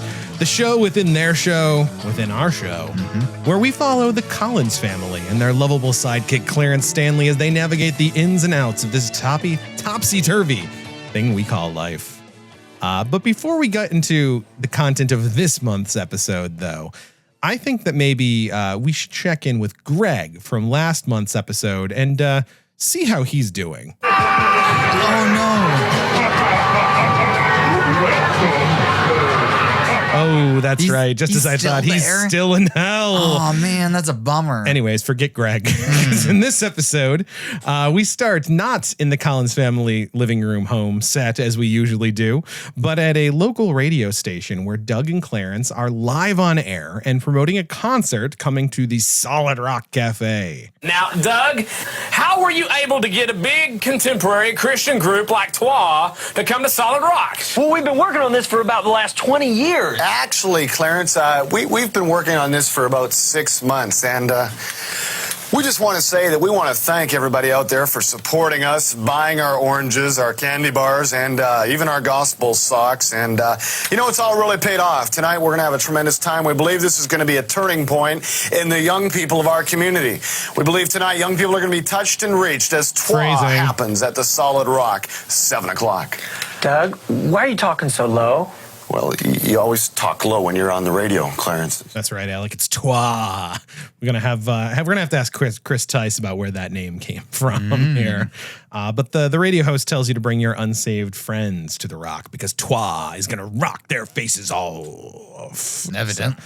So it's a big fat Twa coming for you. Twa. Twa. Oh, a Twa. Twa. Twa. So from there, I'm going to edit some of that just in case if anybody needs to know. We just did that for about 6 more minutes. So from there, we do find ourselves in the Collins family living room where Papa Collins has just gotten home and has gotten an exciting piece of news to share with Mama. Flash from the past, New Year's Eve, 1968. Roach. The Roach. Oh, he wrote us that letter. Oh, how'd he get our address? I don't know. Says he works for the government now. Ooh, that's really scary. He burned his draft card. He's coming to see us this weekend. He's coming to see us. He's going to be in town. Oh, I am so excited. You remember that when all 3 of us went to San Francisco and we protested the Vietnam War? We got arrested. And Roach's hair was so long, they thought he was a girl, and they tried to put him in the women's ward of the prison. And then he wouldn't leave. Damn, Roach. I know you like to get down like that. I feel like they're constantly at odds with what they think is like funny and cool and whatever with what they actually want to teach on this show. Yeah. Not only were Mama and Papa Collins here once war protesting hippies, they had a legendary friend that is now coming to town to visit Roach, the Roach Man. Roach Clip, as they call him later. This is maybe the most character development that we've gotten for these two over the course of the entire show, right? Like we know a little bit more about their background, right? And it all happened within the last 30 seconds. But wouldn't you know it, Doug is right there to hear all of this humanizing backstory too. Sounds like a fun place to meet girls. Oh, no, it wasn't fun. It wasn't funny either. We were arrested, Doug. That was before we were Christians, and that's on our record now. So, apparently you can't be a Christian and also go to jail for protesting righteous causes that you believe in. So let that sink in what they're saying here, right? Protesting the Vietnam War, it's unchristian behavior. Yeah. But like MLK marching into Selma, got arrested. It's unchristian behavior. What was he? Was he Lutheran? Martin Luther King? Yeah, maybe I'm just Lutheran. Listen, you go to prison for standing up for what you believe in. That's pre-Christ behavior, brother. Unless you're one of those brave Jan Sixers, one of the participants in the. They get off scot-free. Yeah. Well, that's the thing. They were pardoned, so clearly they shouldn't have been in jail in the first place. That was government overreach. So you know what? Verdict: January 6th. Christian behavior. So, Doug tells his parents that everything is all set for the big concert tonight at the Solid Rock. Dad says he's very proud of Doug and that he's sure that everything's going to go well, to which Doug replies, "I'm sure it will, because everyone is doing this for the right motives." Which, first off, that is Foreshadowing. insane, right? It's an insane sentence for a human being to say, and also just you know what's about to happen here, right? I'm gonna start talking in weird foreboding, foreshadowing, just like everything's gonna go all right tonight because we're all doing this for the right reasons. I feel like, what do you mean by that? Check, give me a big check. Yeah, like one for $1 million, man. Come on, man. There's too much 1K in that. Boost that low end, all right? I've got to hear myself in this monitor. Last night I had to scream to hear myself. Hey. Hey, who are you? My name's Doug Collins, president of the Solid Rock, and I know who you guys are. Hey, Wayne knows you're a star, man. Shut up, slugball. So yeah, shock of shocks. Twa is not exactly what Doug had believed them to be. How did they get Twa? Okay, listen, we're gonna go through this over the course of the episode because I don't know. Like it seems like none of them have any idea what this band is, right?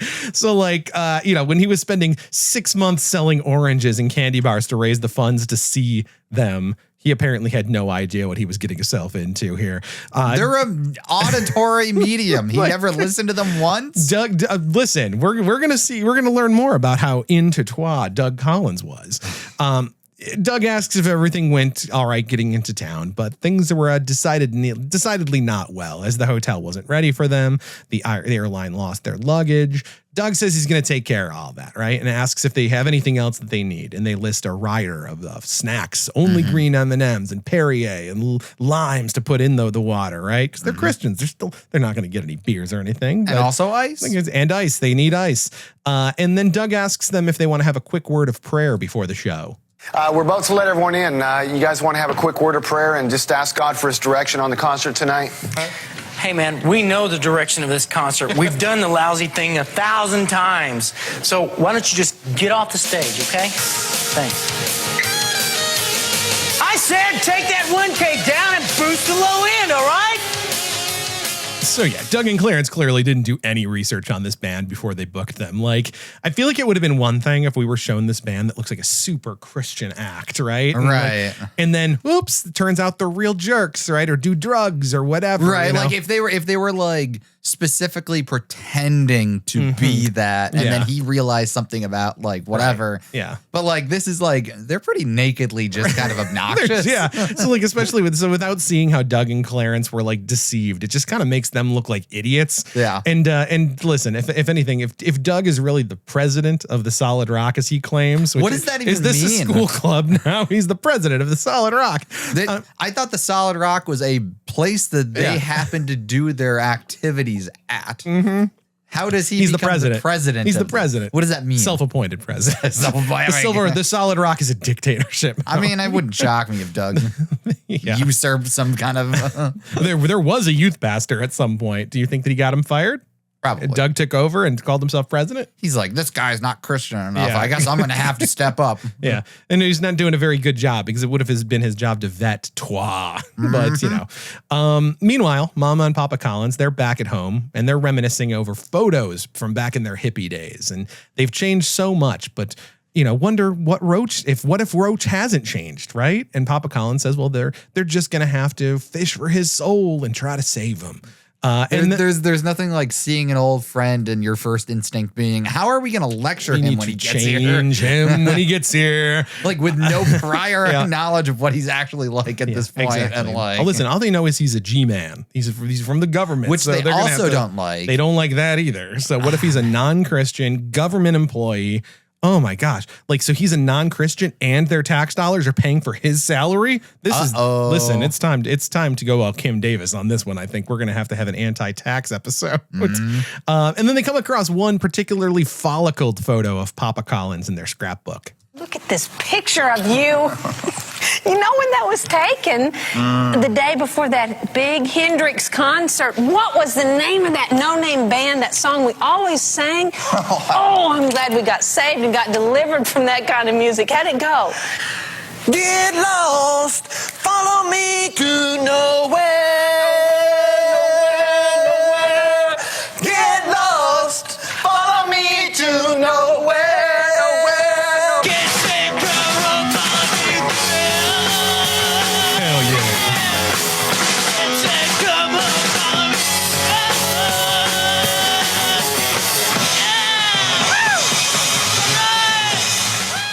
obviously there's a hard cut to the solid rock there. I feel like this would have been made more sense if Twa was the band. Yeah. That they were just talking about. Yeah. Like where it was like, oh, Doug accidentally got the band that they were like, you know what I mean? And then then it could cut to be like, oh, here is this like band that like we now have context for being like, oh, they were non-Christian. I could now they're like see that. Like try to push it in some way. Try and just kind of bridge it to be like, feather it, whatever. Like it doesn't have to be crazy, but just like because like why have the Collinses be singing that song and then transition immediately to a completely different song? Yeah, no, I get. Well, I think it's supposed to be the bridge. They're of like, similar. I get this it. This is like worldly music happening here, right? I guess.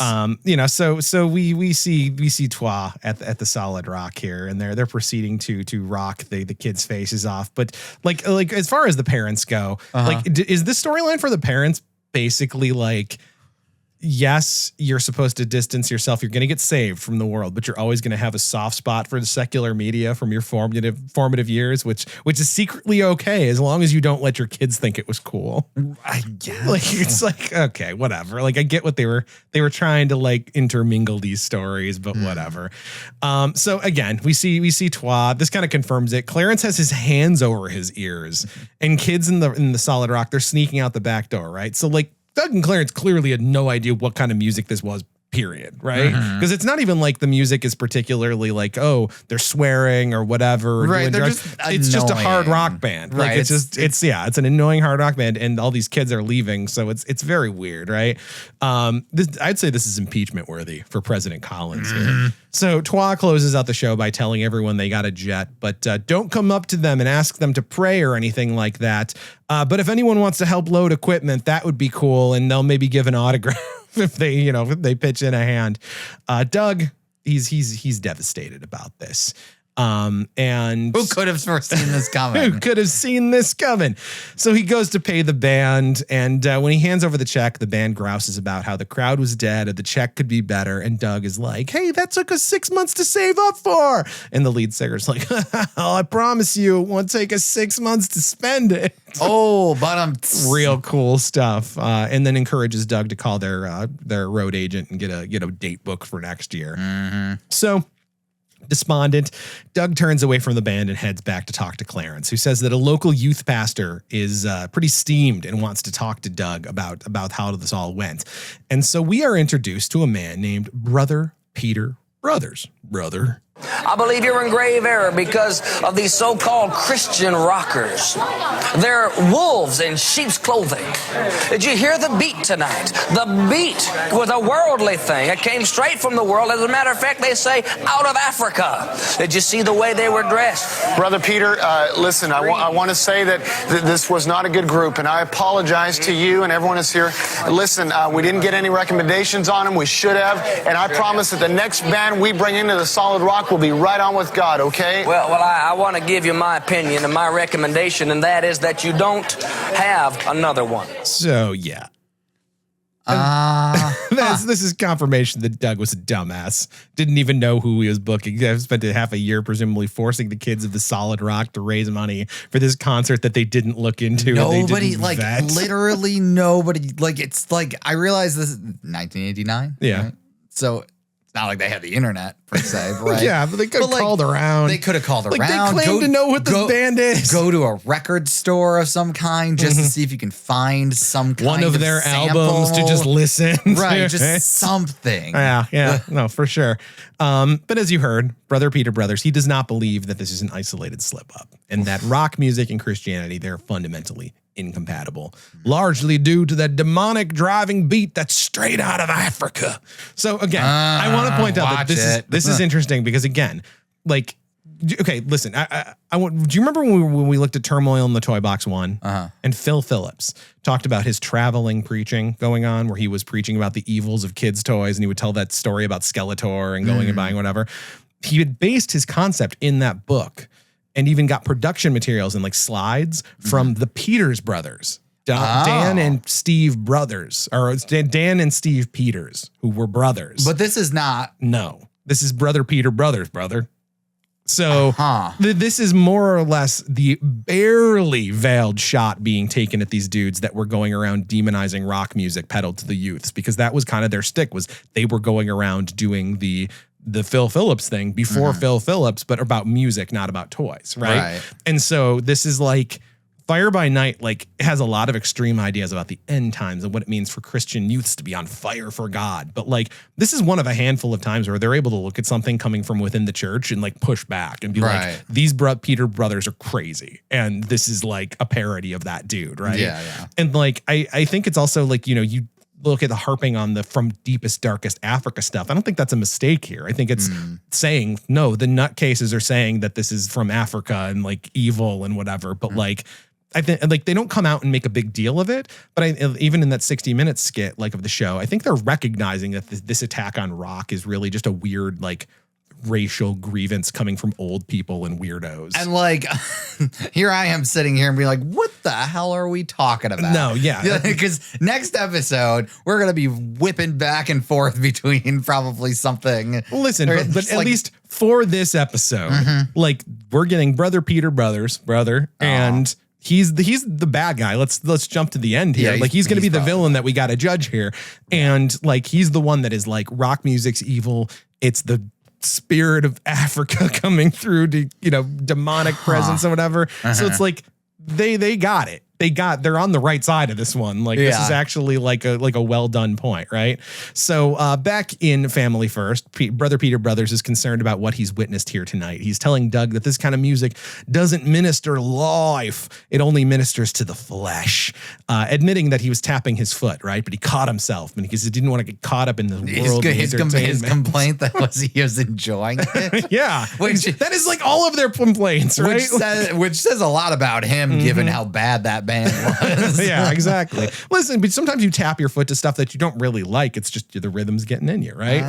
I've tapped my foot to a country song or two and not realized I was doing it, but I'm like, I don't really like this song, but like, it's just like when the rhythm hits you, right? So he hands Doug a couple of cassette tapes to listen to called The Evils of Christian Rock and Roll. And Doug says he's going to listen to them tonight as we head into our first fake commercial break. The next morning, we find Sister Connie sitting at the breakfast table with Papa Collins. Dad, do you realize the father-son talent show is in less than 2 weeks? Are you and Doug going to do anything? If you are, you have to sign up today. Well, we were going to lip sync a Twa song. I don't think Doug will have anything to do with Twa after last night. You should have seen him when he came in. Why? What'd he say? What happened? He was mad, angry. Did he sin not? No, he not sinned. He didn't even react. Grace and peace be multiplied unto thee, family. Dad's got the look on his face of somebody thinking, "Oh God, what bullshit are we going to put up with this week?"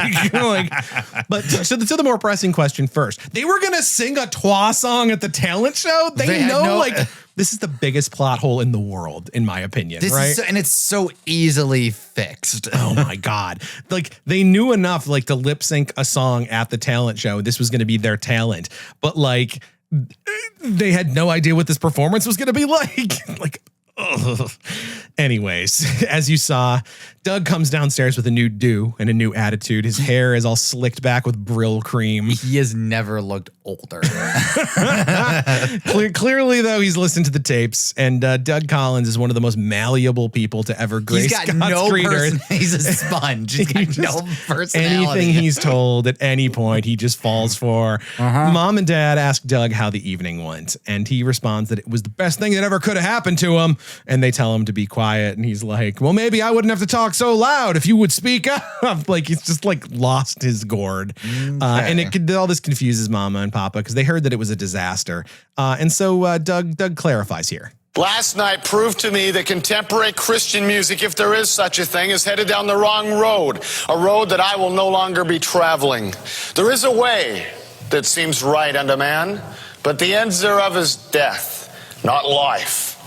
Like, what did you think of the new Doug? He became a bigger loser.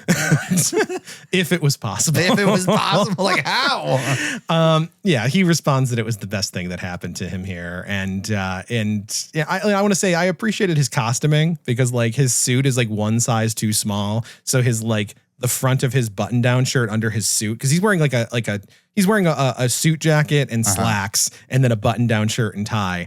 And the jacket is so tight on him that like the bottom part of his shirt is like bulging out. And when he puts his foot up on like the one chair, like you see his full socks and his calves. And then his hair is disgusting. Like, cause he's still got slick. He's still got Blaine's mullet. Right. But it's like with all the pomade, it's just like it goes back into these greasy wisps at the back. It's like, ugh. So they go to church. And after that, Doug comes downstairs with an armful of tapes and CDs when he receives a phone call. And wouldn't you know it, it's the radio DJ from before, and he's got a question for Doug. Well, the reason I'm calling is because I thought that you'd be interested in our Sunday evening debate show. You know, where we discuss the pros and the cons of different issues. And it's funny because this week we're going to be talking about contemporary Christian music. And I thought that maybe you'd want to sit in on the show. Sure. Yeah, I'd love to be on the show. I think there's some things I need to share on contemporary Christian music. Well, great. Then all we need to do is find someone to oppose the issue. That'll be me. I will be against contemporary Christian music. Yeah, me. Well, I'll have to explain all that to you on Sunday. Just make sure that your pro-Christian music person has their act together. Yeah, they'll need to. All right. Bye-bye. So, Dad, is there any gasoline in the garage? So, listen, first things first. Do you see the t-shirt that the DJ was wearing? Yes, I did. That's right, baby. It's genuine, certified Fire By Nite merch, only available in the 1980s and right here on this podcast. Woo! Still gotta get a frame for this thing. Yeah. But It's a good looking shirt. I was like, that's my shirt. I see it. So I was very happy to see the shirt on the show itself. It's a beautiful thing. I feel like maybe Blaine wears it later. Does he? I thought I saw it again. Yeah. Well, maybe this must have been when they were getting them all printed up, right? But as you can tell from that clip, Doug, he's lost the plot, and he's trying to take the cassette tape that his dad's listening to and all of his CDs so that he can burn them with gasoline, which just seems like a recipe for asphyxiating himself with plastic and gas. Yeah, he was going to go upstairs. Was he doing this in the house? Yeah, he's just like, "Where's the gasoline?" Which, of course, Doug's dad is not on board with this one. You're not burning these tapes. Dad, these are my tapes. I can burn them if I want. How'd you buy the tapes, Doug? With my allowance. Who gave you your allowance? Oh, come on, Dad. If I went out and bought 20 liters of marijuana, you'd want me to burn that and get rid of that, wouldn't you? Same thing, huh? Contemporary Christian music does not make you high. Exactly. It makes you low. Dad, I don't think that you fully understand the impact that this music is having on society today. Doug, I don't think you can understand the impact that my hand is going to have on your backside if you try to burn those tapes. Woo! So, you know what? Good old physical abuse. You know what? I'm going to be honest, though. I liked that burning the liters of marijuana joke. Like, that works on several good levels. Yeah. You know, you're burning it, which is, going to do what it's going to do, but it's liters. Like, it's quality play there, I'd say. So yeah, Dad is offended that his son would talk to him that way about music and drops his bona fides. He watched the Beatles on Ed Sullivan. He went to Woodstock. So apparently now he's trying to impress his son about what's all his of this point about evil. That? That's all blasphemous. This evil blasphemous music. As his son has gone so far to the right that he's destroying his Christian music. And in frustration, Papa Collins tells us exactly how he feels about Doug. Flat-headed, toe-headed, greased-back haired, turkey-faced, know-it-all kid. Flat-headed, toe-headed, turkey-faced. Like, That's his kid. Like, no concern about what's happening to this boy. Just rage. He's just an idiot. Like, the greased hair thing, we'll let it slide. But he's just dunking on how Doug normally looks at that point. It's like, that turkey-faced freak. Like, Doug, oh, my son. God dang it, that kid. So, yeah. Then we skip a week, and Doug is in the green room of the radio station preparing for his debate. And he's brushing up on his Brother Peter Brothers materials. Let me tell you another interesting fact about your so-called Christian rock. It's a prostitution of the gospel. And if you don't believe me, fine. Hey, don't just take my word for it. Believe my wife. She'll tell you the same thing. That's right. Whatever my husband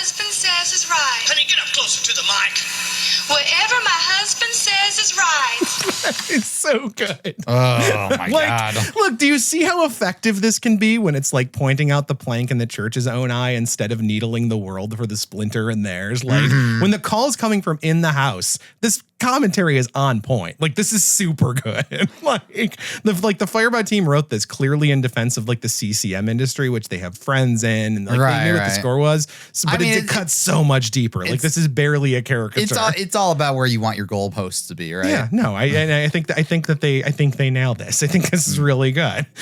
So the DJ comes out to tell Doug that they've got 10 minutes to air. When who shows up? It's Clarence, and he's going to be Doug's sparring partner on the debate show tonight. Well, meanwhile, back home, Mom and Dad are setting up their table for their dinner guest when suddenly there's a knock at the door.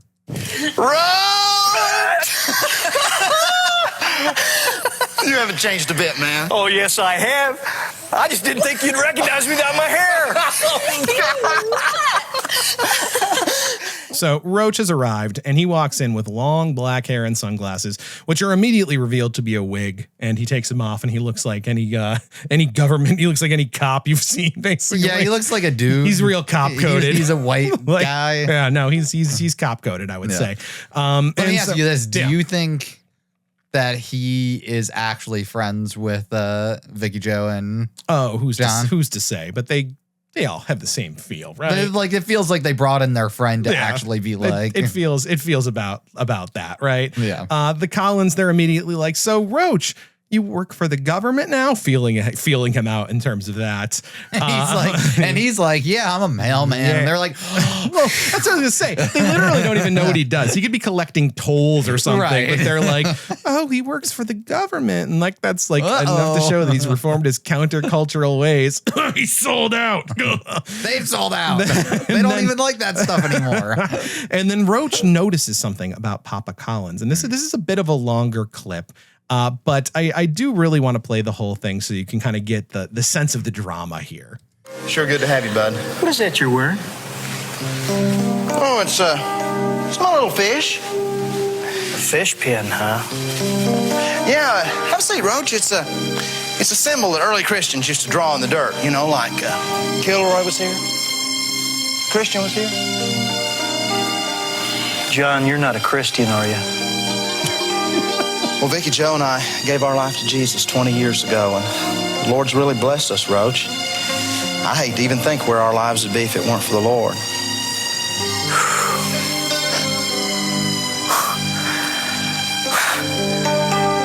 John, I came over here expecting to see the same old John Collins that I grew to love in college. And what's more, I've been praying for you for years and years. Oh. I'm so glad you're saved. Plot twist.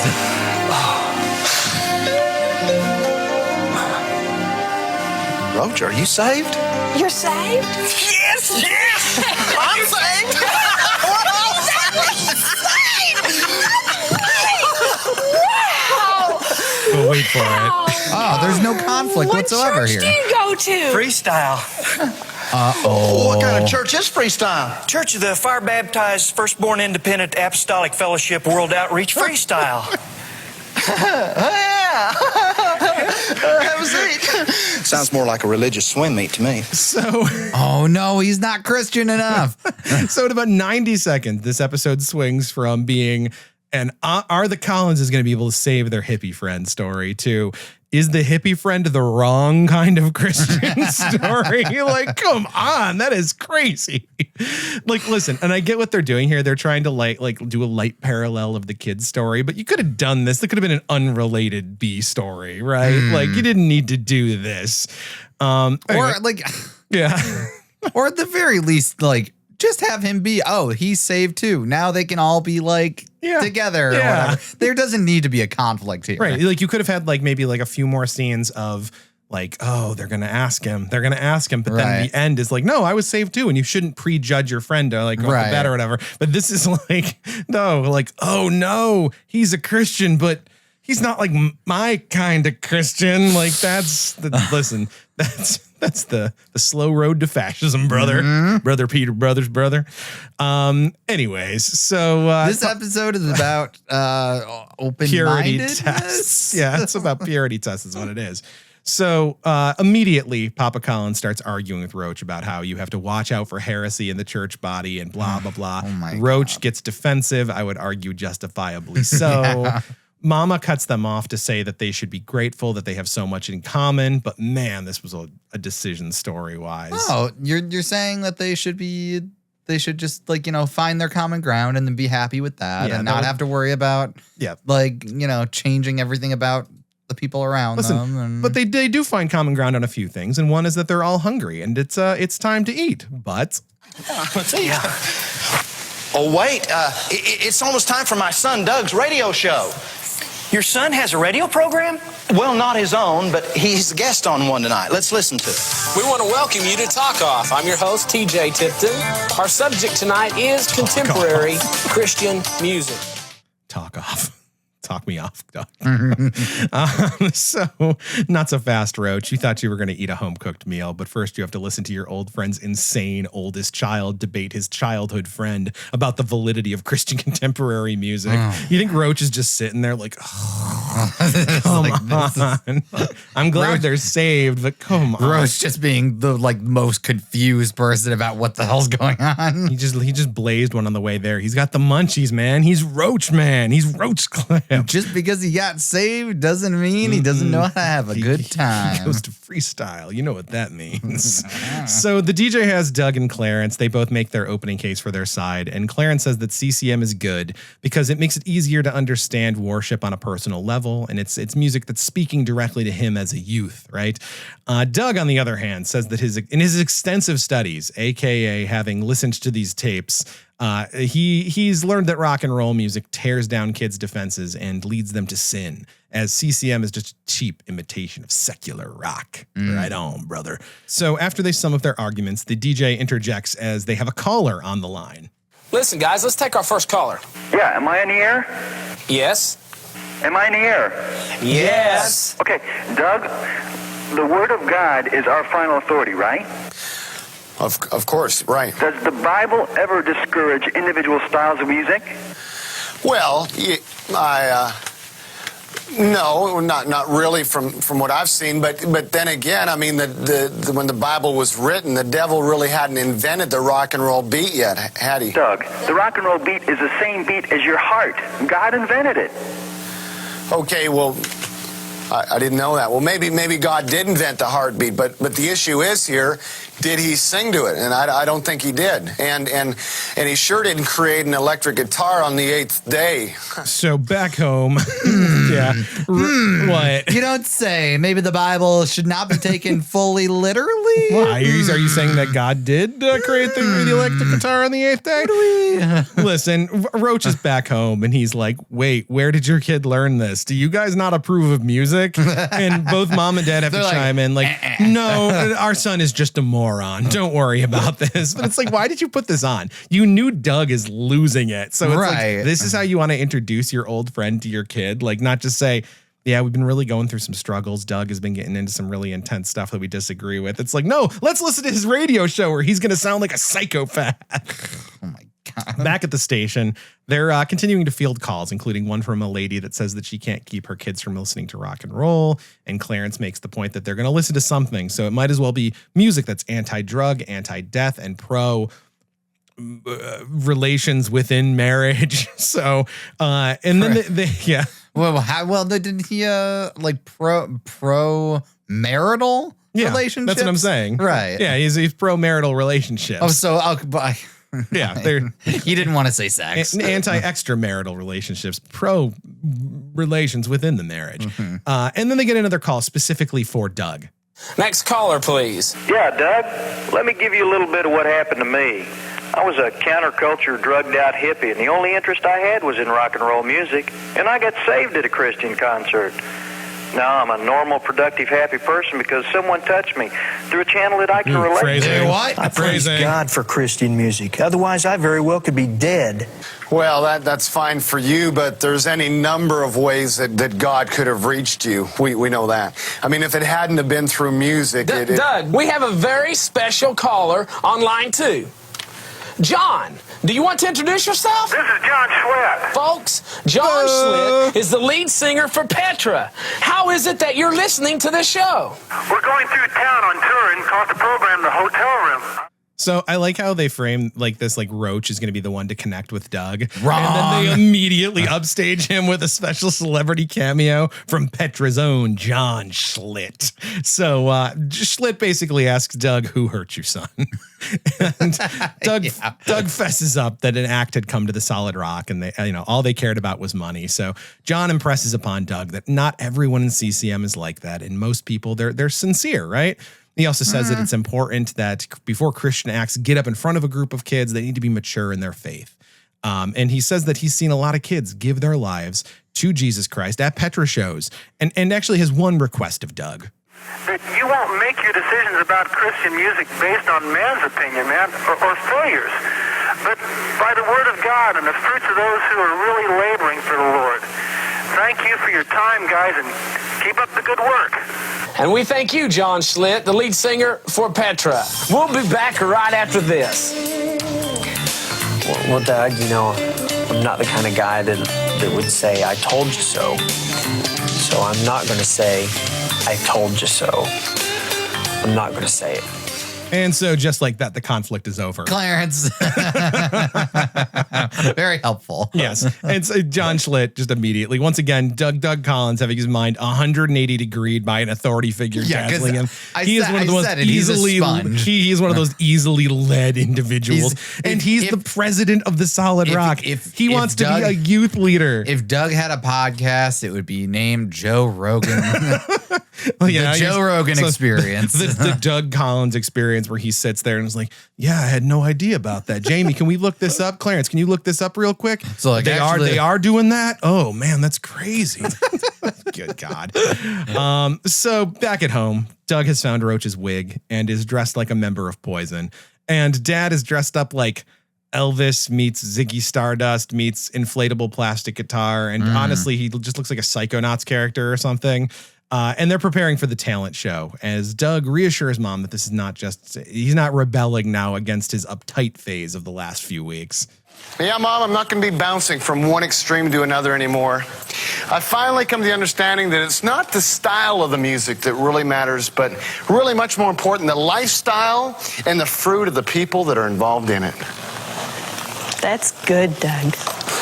You thought of that yourself, didn't you? He didn't. He absolutely didn't. You guys Liar. look great. I'm not. Well, if we look so great, honey, why don't you take a picture of it? Yes, on 3. Get ready now.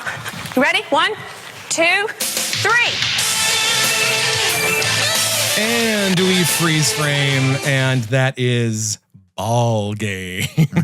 So that's this week's episode of Family First. Alec, but before we move on, we do have a responsibility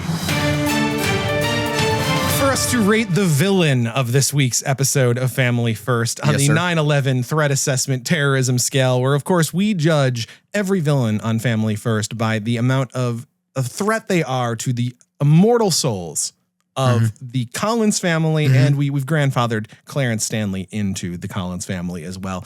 Sure. Brother Peter Brothers, right, is the villain here. He's the one coming in and he's feeding the false doctrine, right? So what do we think here? What is your opinion on this? Well, it's certainly not nothing. So I think we can wave away. We're going to rule out one, right? Yep. The question I think is, do we go from 2 to 3? Because I guess the question becomes, well, what is threatening? Is Doug gonna go to hell if he goes down this path of rejecting? What is the correct Christian way? Here's the thing, what is the threat? I guess, and here's where I'm leaning towards a soft 3. Yeah, is if Doug gets hit by a bus today, or yesterday, when he's like not, he's doing the whole like anti-Christian thing or whatever. He's an idiot, but he's a pure little guy. Anti-Christian music, but he's actively like shunning kids from the faith. Then, right? Yeah, if he's responsible then for being somebody who is turning the faith off to kids in terms of like being accessible and all this other stuff, it's like. Is he on that sliding scale, right? And so to me, it feels like, well, like he's falling away here. And if he didn't have just the right pieces in place, Clarence to come at him, John Schlitt from Petra coming through, then maybe this wouldn't have worked out so much in his favor, and that this could have been a real problem, right? Yeah. So does that feel right to you? A nice 3 there. So I think 3 is the sweet spot. I think so. So Brother Peter Brothers, you're on our list with a 3 out of 5 on our terrorism of souls threat assessment scale. Unbelievable. After that, though, we're back with Blaine and his wrap-up segment. This month was long. It was 12 minutes long. So listen. Because I looked at the thing and it's like an hour and 10 minutes. And I was like, how do they have more? Yeah, it's basically just like all of these musical artists restating the thesis of the episode, right? Say it with me now. Music is just a tool. It's not good or bad. It doesn't matter the style. It's all about how you use it to glorify God, right? We've got Milan Lefebvre, David Michi, Michi. I don't know. We've never heard it pronounced before. Oh, I don't know. Michael Peace. It's almost like a little best of segment with we've got former guest Renee Garcia and like a little bit of one of her videos. I'm going to be real. We've got Randy Stonehill. Yeah. I'm going to be real with you. This segment, I mean, it didn't make me angry, but it kind of clarified some stuff. The fact that they are saying that music is a tool, right? Like the way that they dress, the way that they act, they're not like, they criticize secular music as like, oh man, these people are like crazy and they're teaching the wrong morals or whatever. But the thing that you get from those artists is that like, whether they fully believe it or not, whatever, sometimes a costume is a costume, right? But like, I think that most artists are doing it because they enjoy doing it. Yeah. Right. You're saying that you're saying that Renee Garcia doesn't enjoy her. I'm saying her musical arts. I'm sure that they do to some degree, but it sounds more like they're like the fact that they are thinking of it as a tool. The fact that they are thinking of it as like we're not the music itself. Like, yeah, we like the music, but it's not like that's not the important part to us. Yeah. They're not doing it because they're not musicians because they enjoy it, and that's the point. Yeah. They're musicians because they see that that's like a track for them to preach, right? Yeah. And that kind of bothers me a little bit. That it's just a vehicle. It's just a tool in the chamber here. So we hear from all of these artists who's clearly like people that they were able to interview at the Dove Awards, right? And then Blaine comes in to clear some things up with some verses that talk about rebellion and how it's not about condemning contemporary or having an edge, contemporary music or having an edge. It's meant to speak up about rebelling against the Spirit of God, right?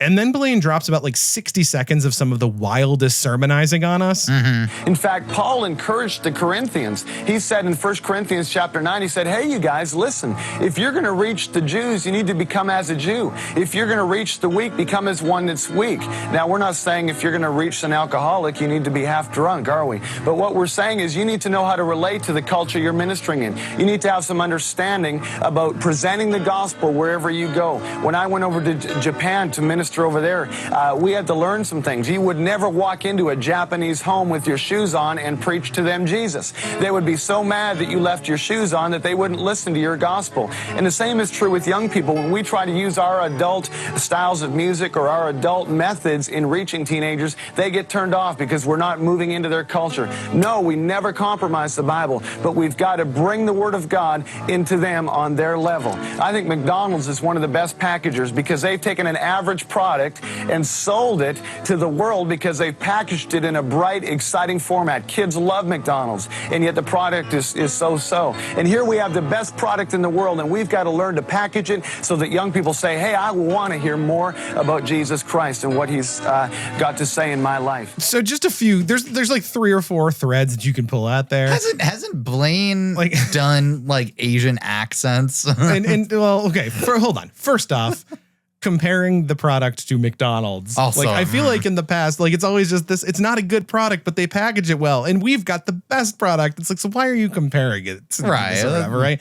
And also, who is he talking to here? Because this is one of the first times I've seen him drop the fellow kids act. He's not talking to teenagers here. He's talking to adults in the room to be like, the kids don't like our generation's music. They want their own. And that's why it's important for them to. So it's like, okay. I mean, is this supposed to be something that like parents are supposed to be like watching with their kids? I mean, presumably, right? And like youth leaders certainly, but this is like directly to the adults in the room, not to the kids at this point, right? And then again, to your point, like third tier, desperately, I want to see the tape of Blaine and crew going to Japan to proselytize. That sounds, as the Japanese might say, omoshiroi. Oh, very interesting. Very amusing to me. So yeah, then we hear more from Petra. We hear from Bash and the Code. There's one bit of like Blaine lore here though, because he drops in and he says that, you know, when he was first saved at 16, Christian contemporary music was a lifeline to him. And he specifically calls out the Sweet Comfort Band. Alec, does that band ring a bell for you? What if I read their members' names? Randy Thomas, you know him? I don't know. Rick Thompson. Okay. Kevin Thompson. Okay. Brian Duncan. Wait, what? Yeah. So now we know why Blaine is like over the moon to talk to Brian Duncan. How much older is Brian Duncan to him? A little bit older then. I mean, because it's like, you know, like this is one of the bands that when he was saved, he was listening to. So when he was 16, Brian Duncan had to, I mean, maybe like early 20s. Early 20s, yeah, I guess. So it's like just a little bit older than oh them, yeah. my goodness. So, yeah. That's so embarrassing. Isn't for that him. crazy? That's embarrassing. So then Blaine prays us out, and then they play one more Kim Boyce music video, and this one was it was a choice.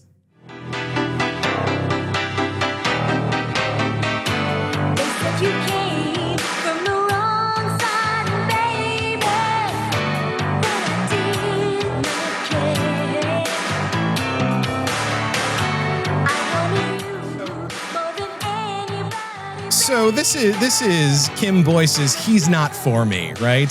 It's a song about how ladies, you might fall in love at first sight with a local bad boy greaser type, but unless he knows the Lord, eyeballs off, right?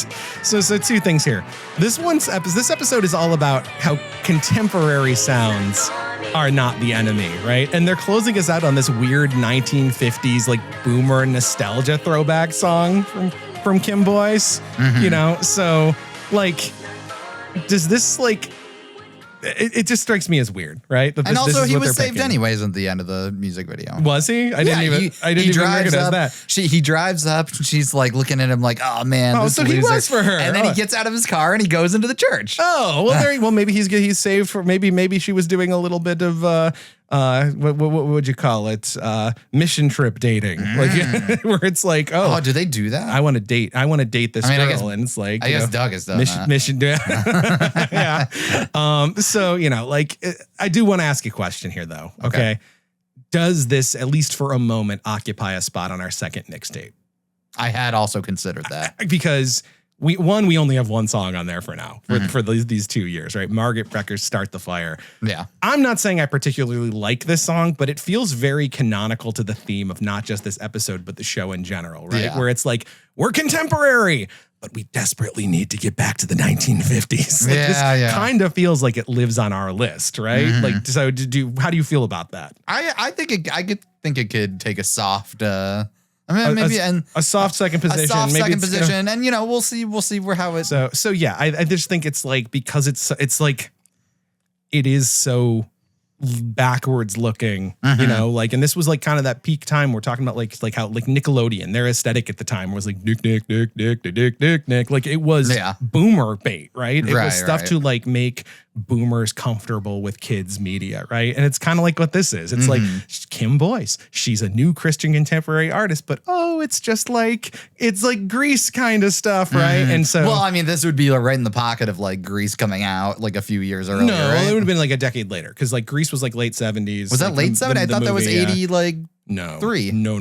Like Happy Days was like late 70s to early 80s. Like so this was even a little late for the 1950s nostalgia kind of thing. But I think it maybe 78. I think it maybe occupies a spot on our list, at least for now, if that makes sense. I feel comfortable with that. Is that all right? Yeah, that's okay. Congratulations, Kim Boyce, for being the second inductee to our This Fire mixtape Volume 2.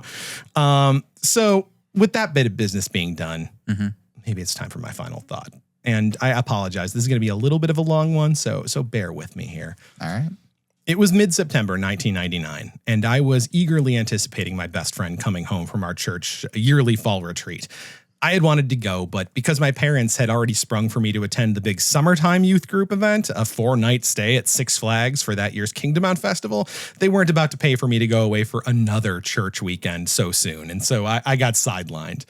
I had made new friends at Kingdom Bound. We had met girls from other high schools at Kingdom Bound, and I was jealous of my friend for being able to go on the retreat, but excited to hear how the weekend was upon his return.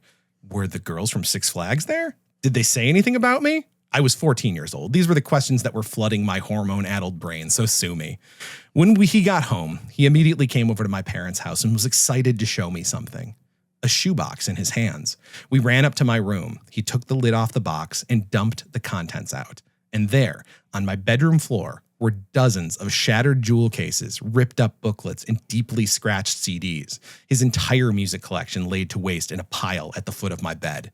He told me about how on the retreat, the Holy Spirit had moved him and told him that secular music was poisoning our minds and how he was excited to get home and cut it out of his life. At first, he was intending to put it all in the shoebox and just take a break from it. But then, feeling like something more definitive needed to happen, he destroyed them. I wasn't a stranger to this idea by this point. I had also sat in those secular music had caused the Columbine massacre seminars at that summer's Kingdom Bound. But to be honest, I had never felt compelled to cut the music I was listening to out of my life. Until that day. As my best friend was sitting there rifling through my own CD booklets, trying to show me examples of lyrics that were anti-God. I'll admit it, I was scared. For one, because there was a part of me that was genuinely wondering, what if he was right? What if those bands and artists were poisoning us and that I was just too immature of a Christian to realize it? He seemed so certain, and I was so unsure. Maybe he was right here. But also, with him being that passionate about this, I feel like if at least I didn't consider what he was saying, that I was putting my closest friendship in jeopardy. I didn't have a lot of friends growing up. School was tough. I didn't talk to many people, and so the friends I did have, I clung to. And here was my best friend taking a leap of faith that I wasn't sure I could follow him on. Destroying his entire music library, including several albums that I had personally bought him for birthdays and Christmases. The next month was a bit of a blur, and while I hadn't been able to go on the fall retreat, weekly youth group was back on for the school year. So one event that I did get to go to was a massive revival held at our local hockey arena. And that was the first time where I officially, quote unquote, gave my life to Christ in that big dramatic way where you go into a small group and pray the sinner's prayer as they mass convert as many crying high schoolers as possible in a 2-hour window. By the end of October, I had made a decision. And so there I found myself over my own shoebox, a mess of broken CDs and ripped up booklets inside. Sugar Ray, Orgy, The Offspring. Again, I was a teenage boy in 1999. Toughest of all to let go, my autographed Offspring poster, a gift from my cousin who had worked backstage with the band and smuggled it out to me to commemorate my first rock concert that summer. But I decided to put my faith in the idea that this was the right thing to do, and I tore it to shreds. Now, this didn't leave me entirely musicless. I had allowed myself a few middle-of-the-road concessions, my Bare Naked Ladies albums, Weird Al, and then, of course, a small collection of CCM music that I had started building. The first CCM album I had ever bought was a cassette tape at a Kingdom Bound merch tent that summer. I bought it entirely blind, but it instantly caught my eye because it was the only album available under their techno banner. The album was called Power by a band called Rays. Rays was a Tulsa, Oklahoma-based CCM act, and aren't they all?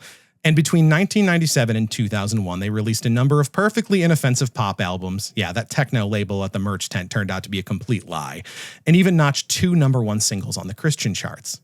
Now, like I said, until 2001, when one of the members, a man named Jamark Davis, was outed as having had sexual relations with one of Rays' backup dancers in 1998 to 1999. A backup dancer that was at the time only 13 years old. And to really tie a bow on the situation, the rest of Rays knew about these encounters, all the way back to 1999, taking him off the road for a brief time for counseling and restoration before allowing him to rejoin in 2000. Rays only finally dissolving when Davis was publicly charged for his crimes in 2001.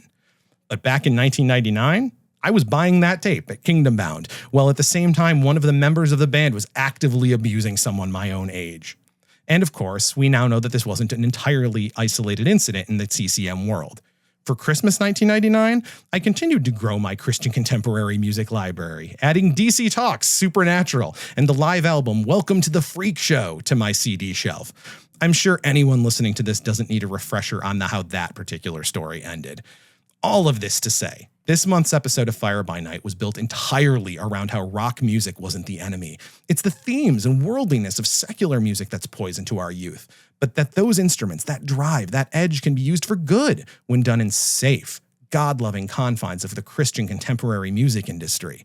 It's the world that's the problem, right? That's why, when asked who's your favorite musical artist, all of Fire by Nite's favorite CCM bands only had other CCM acts to name. Separation from the world and secular music. So what's going to keep you safe?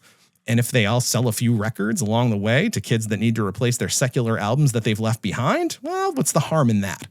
Meanwhile, back in 1999, I'm sitting there looking at my shoebox full of broken CDs, mementos of the summer I saw my first concert, and really started to explore my own musical tastes. Now just garbage in a box, hidden in my dresser drawer, unaware that while I'd conquered the secular world's grip on me, I'd replace those cuss words and adult content with a shelf full of abusers, protected by an industry where the only real sin is breaking the glossy illusion, an industry that to this day refuses to face the music. Alec, where can people find you? You can find me on both Blue Sky and YouTube at The Hollow Monster Fox. And of course, you can find This Fire Pod on Instagram and Blue Sky at This Fire Pod, and on YouTube, our YouTube channel. If you search This Fire Pod, all one word in the search bar, you'll get there. And if you have any questions, comments, concerns that you directly want to address to us, you can visit our website at acquirethisfire.com. So, next time on This Fire. You know, you see some of these movies that have come out and portray Jesus as some kind of weakling, as a person who struggled with his own identity. And I want you to know that Jesus was not like any of these things. Jesus had a purpose and he had a cause. Jesus was tough, man. He was a carpenter. He wasn't some kind of wimp. I mean, he was a modern day construction worker. That's right, brother. It's time to break out the muscle milk and the HGH as we reclaim our virile, masculine savior and discuss Jesus and how he was tougher than nails. So until next time, I'm Steve. And I'm Alec. And we'll see you later.